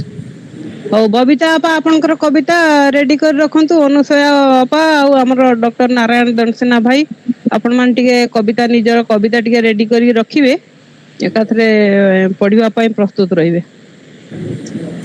ଉପରୁ ଲିଙ୍କରେ ଜଏନ୍ ହେଇପାରିଲେନି, କବିତାଟା ଆଗରୁ ବାହାର କରିଥାନ୍ତି ଗୋଟେ ମିନିଟ୍। ଠିକ ଅଛି, ଆପଣ ଆପଣଙ୍କର କବିତା ଟା ବାହାର କରିଥାନ୍ତୁ। ଆମର ଅନୁସୟା ଅପା ପଢନ୍ତୁ ଆପଣଙ୍କ କବିତା। ଆଜ୍ଞା ଆଜ୍ଞା ଠିକ ଅଛି।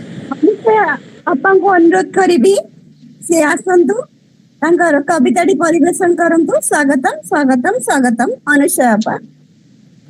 ଆମେ ଟିକେ ସମୟ ପ୍ରତି ସଚେତନ ହବା, କାହିଁକି ନା ଆମେ ସମସ୍ତେ 5:50 ଯୋଡି ହେଲେଣି ନା, ତେଣୁ ସମସ୍ତେ ସମୟ ପ୍ରତି ଟିକେ ସଚେତନ ରହିବା। ମୁଁ ନିବେଦନ ରଖିବି ଟିକେ କବିତା ଟିକେ ସମସ୍ତେ ରେଡି କରି ରଖିଥିବେ, ନା ଡାକିଲା ମାନେ ଆମେ କବିତା ଟା ପଢିଦବା। ଠିକ ଅଛି ବୋଉ, ଠିକ ଅଛି।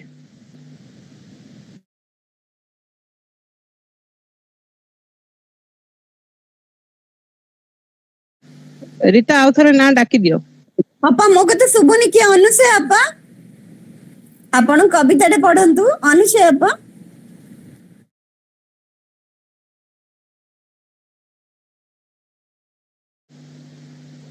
ତାପରେ ଆଉ କିଏ ଅଛନ୍ତି ଡାକି ଦିଅନ୍ତୁ, ଯଦି କେହି ନ ତାହେଲେ ମୁଁ ପଢିଦେବି କି? ହଁ ହଁ ପଢିଦିଅନ୍ତୁ, ପଢିଦିଅନ୍ତୁ। ଜୟ ଜଗନ୍ନାଥ। ଏ ଉପସ୍ଥିତ ଏହି ସାରସ୍ୱତ ସଭାର ସମସ୍ତଙ୍କୁ ମୁଁ ନିଜ ପ୍ରଣାମ ଜଣାଉଛି ଏବଂ ସାରସ୍ୱତ ଶୁଭେଚ୍ଛା। ମୋର କବିତା ଶୀର୍ଷକ ମୁଁ କବିତା। ଭାବ ସାଗରର ଉତ୍ତାଳ ତରଙ୍ଗ ରୂପ ନେଇ ଯେବେ ଆସେ, କବି ମାନସର ବେଳାଭୂମି ଛୁଇଁ ରଙ୍ଗ ରୂପ ନେଇ ଭାସେ। ମାନସ ପଟର ସୁନ୍ଦରୀ ରୂପସୀ କମନୀୟ ରୂପ ନେଇ ସୁଖ ଦୁଃଖ ସହ ଭାବନା ରାଇଜେ ଘରଟିଏ କରେ ସେହି। ପ୍ରକୃତି ସୁଷମା ଅବା ଝଡ଼ ଝାଞ୍ଜି ସବୁଥିରେ ସାହି ଢାଳି ସ୍ମୃତି ବଳୟରୁ ଚିତ୍ରଟିଏ ବାଛେ ରଖେ ଅବା ଦିଏ ବୋଳି। କେବେ ସେ ଟାଙ୍ଗରା ଭୂଇଁର ଦୃଶ୍ୟରେ ଅନ୍ତର ବେଦନା ବାଢ଼େ, ସମୟ ସ୍ରୋତରେ ଭାସି ଯାଇ ପୁଣି ନିର୍ଜନରେ ଏକାରଡ଼େ। ପାହାଡ଼ ପର୍ବତ ବଣ ଜଙ୍ଗଲରେ ନିର୍ଝରଣୀ ରୂପ ଦେଖ, ସାଧା କାଗଜରେ ଅକ୍ଷର ଗୁଚ୍ଛରେ ସୁନ୍ଦରୀ କାହାଣୀ ଲେଖେ। କବି ମାନସର ମାନସୀ ତରୁଣୀ ଅପରୂପା ହୋଇ ଆସେ, ଦୂର ଦିଗ୍ବଳୟରୁ ଅରୁଣିମା ସହ ଝିଲମିଲ ହୋଇ ଦିଶେ। ମୁଁ କବିତା ଭିନ୍ନ ରଙ୍ଗ ନେଇ ଆସେ, ଭାବ ରୁଚି ନେଇ ଦିଶେ। ଭାବନା ରାଜଜେମା ମୁହିଁ ହସି ନାଚି ଖେଳି ଆସେ, ହସି ନାଚି ଖେଳି ଆସେ। ଜୟ ଜଗନ୍ନାଥ, ପ୍ରଣାମ। ବହୁତ ସୁନ୍ଦର ଭାବରେ କବିତା ସୁନ୍ଦର ଶୈଳୀ କବିତାରେ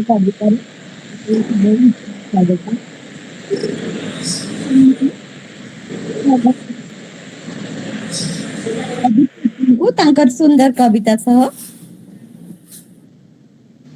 ଶୁଭିଲାନି, କାହାକୁ ଡାକିଲ ଶୁଭିଲାନି ରେ? ବବିତା ଅପା। ବବିତା ଅପା, ବବିତା ଅପା ଆପଣ କବିତା ଟା ପଢନ୍ତୁ। ବବିତା ଅପା କବିତା ପଢନ୍ତୁ।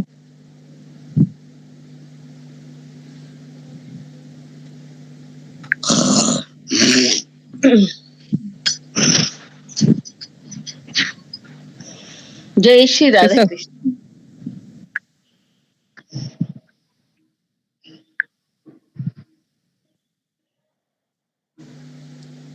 ପଢନ୍ତୁ ଅପା ପଢନ୍ତୁ, ସମୟ ଗଡି ଯାଉଛି ନା। ହଁ, କବିତାର ଶୀର୍ଷକ ହଉଛି ପ୍ରାକୃତିକ ଶୋଭା ହେଲା।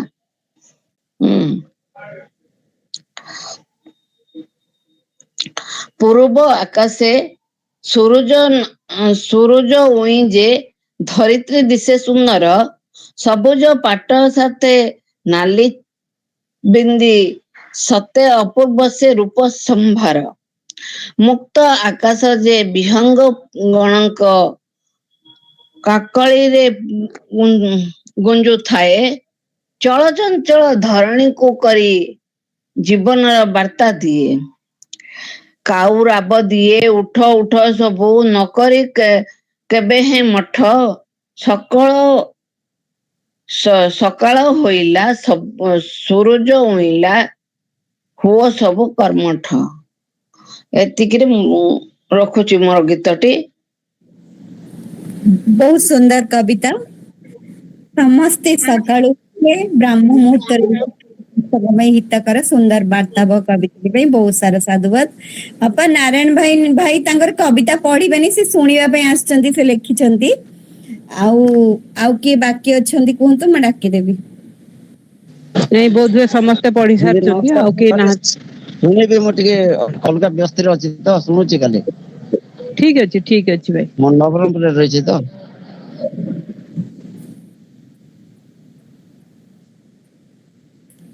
କେବଳ ମୋ କବିତାଟା କେହି ଠିକ ଅଛି।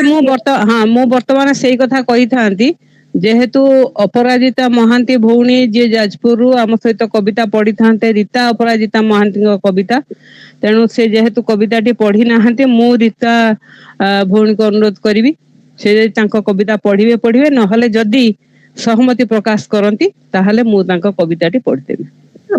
ଆପଣ ପଢି ଦିଅନ୍ତୁ, କାରଣ ଆମେ ଯାହା ନିୟମ କରୁଛୁ ଆମେ ସେଇ ଅନୁସାରେ ଚାଲିବା। ମୁଁ ଭଲ ପାଏ ତୁମ କବିତା, ସେଇ ଅନୁସାରେ। ଠିକ ଅଛି, ବହୁତ ବହୁତ ଧନ୍ୟବାଦ। ଯାହା ହଉ, ମୁଁ ପଢୁଛି ବର୍ତ୍ତମାନ ଆମ ରୀତା ଭଉଣୀଙ୍କର କବିତା। ତାଙ୍କର କବିତାର ଶୀର୍ଷକ ଥିଲା ସଭିଙ୍କ ଖୁସିରେ ମୁଁ ଖୁସି। କବିତାର ଶୀର୍ଷକ ସଭିଙ୍କ ଖୁସିରେ ମୁଁ ଖୁସି, ରୀତା ଅପରାଜିତା ମହାନ୍ତି। ଦୁଃଖ ସୁଖ ଦୁଇ ଧାରାର ସମଷ୍ଟି ଜୀବନ, ଦୁଃଖ ସୁଖ ଦୁଇ ଧାରାର ଜୀବନ, ଦୁଃଖ ସୁଖ ଦୁଇ ଧାରାର ସମଷ୍ଟି ଜୀବନ, ଯିଏ ଅନ୍ୟରେ ଖୁସି ହେଇପାରେ ସେ ହିଁ ପ୍ରକୃତ ମଣିଷ। ଯେଉଁ ନର ଖାଲି ନିଜ ସୁଖ ପାଇଁ ବଞ୍ଚେ, ସେ କଣ ମଣିଷରେ ଗଣା? ଅନ୍ୟର ଖୁସିରେ ମୋ ମନ ସବୁବେଳେ ହୋଇଯାଏ ଖୁସି, କେବେ ବାପା ବୋଉଙ୍କ ମୁହଁରେ ହସ ଟିକେ ଦେଖିବାକୁ ମନ ନେଇ ସବୁ କିଛି କରିଛି, ସବୁ କିଛି ଭଲ କରିଛି, ନାରୀଟିଏ ହେଇ ସବୁ କିଛି ବାଣ୍ଟି ଚାଲିଛି। ମୁଁ କାହା ଆଖିରେ ଦୁଃଖ ଦେଖିପାରେନି, ଅନ୍ୟର ଖୁସିରେ ମୋ ମନ ଖୁସି ହେଇଯାଏ। ଆଜିର ଜୀବନ କାଲିକୁ ନାହିଁ, ଏତେ ମୋହ କାହିଁକି? ଆଜିର ଜୀବନ ଯଦି କାଲିକୁ ନାହିଁ, ଏତେ ମୋହ କାହିଁକି? ଦୁନିଆକୁ ଖୋଲା ମନ ନେଇ ଦେଖିଲେ ସେ ବି ଦୁଇ ହାତ ଖୋଲି ତୁମକୁ ସ୍ୱାଗତ କରିବ। ସଭିଙ୍କ ଖୁସିରେ ମୁଁ ମନ ଖୋଲି ହସିପାରେ, ସେଥିପାଇଁ ମୁଁ ସବୁବେଳେ ଖୁସିରେ ରହେ, ଖିଲି ଖିଲି ହେଇ ହସେ, ଆଉ ସଭିଙ୍କୁ ଖୁସିର ପସରାରେ ସମସ୍ତଙ୍କୁ ଖୁସି ରଖିବାକୁ ଚେଷ୍ଟା କରେ। ଜଗନ୍ନାଥ ସମସ୍ତଙ୍କର ମଙ୍ଗଳ କରନ୍ତୁ। ହେ ମହାପ୍ରଭୁ, ଏତିକି ତୁମ ଶ୍ରୀ ଚରଣରେ ରୀତାର ଅଳି। ବହୁତ ବହୁତ ଧନ୍ୟବାଦ। ବହୁତ ସୁନ୍ଦର ପରିବେଷଣ। ଆଶା ଆପଣଙ୍କ ପରିବେଷଣର କବିତାଟି ଆହୁରି ଟିକେ ମୋହିତ ହେଇଗଲା। ବହୁତ ବହୁତ ଧନ୍ୟବାଦ ଆପଣଙ୍କୁ। ମୁଁ ପ୍ରକୃତରେ ମୁଁ ଏଇ କବିତାରେ ସେଇଆ ହିଁ ଲେଖିଛି। କିଏ ଗୋଟେ ବହିଟେ ତାର ବାହାରିଲା, ଯେମିତି ବେଗାନି ସାଦିବ ଅବଦୁଲ୍ଲା ଦିବାନା ବହି ତାର ବାହାରିଛି, ଖୁସି ମୁଁ କୋଉଠି ତାକୁ ଷ୍ଟାଟସରେ ଦେବି, କୋଉଠି ଇଏରେ ଦେବି। ମତେ ବହୁତ ଖୁସି ଲାଗେ କାହାର କିଛି ଭଲ ହେଲେ। ଆଉ ଦୁନିଆରେ ଆମେ ଯୋଉଠି ପରସ୍ପର ପରସ୍ପରିକତାର ରହୁଛି, ମୁଁ ଭାବେ କି ଆମେ ଯଦି କାହା ପାଇଁ ଖୁସି ହେଇପାରିବାନି, ଆମ ପାଇଁ କିଏ କାହିଁକି ଖୁସି ହବ? ତ ସବୁବେଳେ ଆମେ ଅନ୍ୟର ଖୁସିରେ ଖୁସି ରହିବା ଦରକାର। ଏଇ ହିଁ ଆମର ଗୁଣ ହବା ଦରକାର। ପ୍ରଣତି ମହାପାତ୍ର ଅପାଙ୍କୁ ବହୁତ ସାରା ଧନ୍ୟବାଦ। ଅପରାଜିତା ସାମଲ ଭଉଣୀ ପଢିଥାନ୍ତେ କବିତାଟି, ଯିଏକି ଭାଗବତ ଇଏରେ ତାଙ୍କ ନାଁ ବି ମୋ ନାଁ ସହିତ ମିଶେ। ମୁଁ କହିଲି ଭଲ କଥା, କିନ୍ତୁ ସେ ଆସିପାରିନାହାନ୍ତି। ଯାହା ବି ହଉ, ସେ ଆମ ଭାଗବତରେ ପ୍ରାୟ ଯୋଡି ହେଇ ରୁହନ୍ତି। ଦେଖନ୍ତୁ, ଅପା ଏମିତି କରିଛନ୍ତି, ସେ ଗୀତା ହଉ, ଭାଗବତ ହଉ କି ସାହିତ୍ୟ ହଉ, ସମସ୍ତଙ୍କ ସହିତ ସମ୍ପର୍କିତ ହେଇଯାଆନ୍ତି। ସମସ୍ତେ ସମସ୍ତଙ୍କୁ କେମିତି ଗୋଟେ ଭଲ ପାଇବାର ବାତାବରଣ ସେ ସୃଷ୍ଟି କରିଛନ୍ତି। ସେଇଥିପାଇଁ ମୁଁ ତାଙ୍କୁ ବହୁତ ଭଲ ପାଏ। ଯେ ସେ କେବେ ବି ଭାବନ୍ତିନି କଣ ହଉଛି କଣ ହବ, ସେ ତ ଅଲଗା କଥା। କେବେ ବି ଭାବନ୍ତିନି କି ଆ ପାଇଁ ଏଇଟା କରିଦେଲି, ସେ କଣ ପ୍ରତିଦାନ ଦବ କି ନ ଦବ। ଆମ ପ୍ରତିଦାନ ବି ଆସିଥିଲା ନା ମଝିରେ। ସେ ତାଙ୍କର କର୍ତ୍ତବ୍ୟ କରିଚାଲନ୍ତି।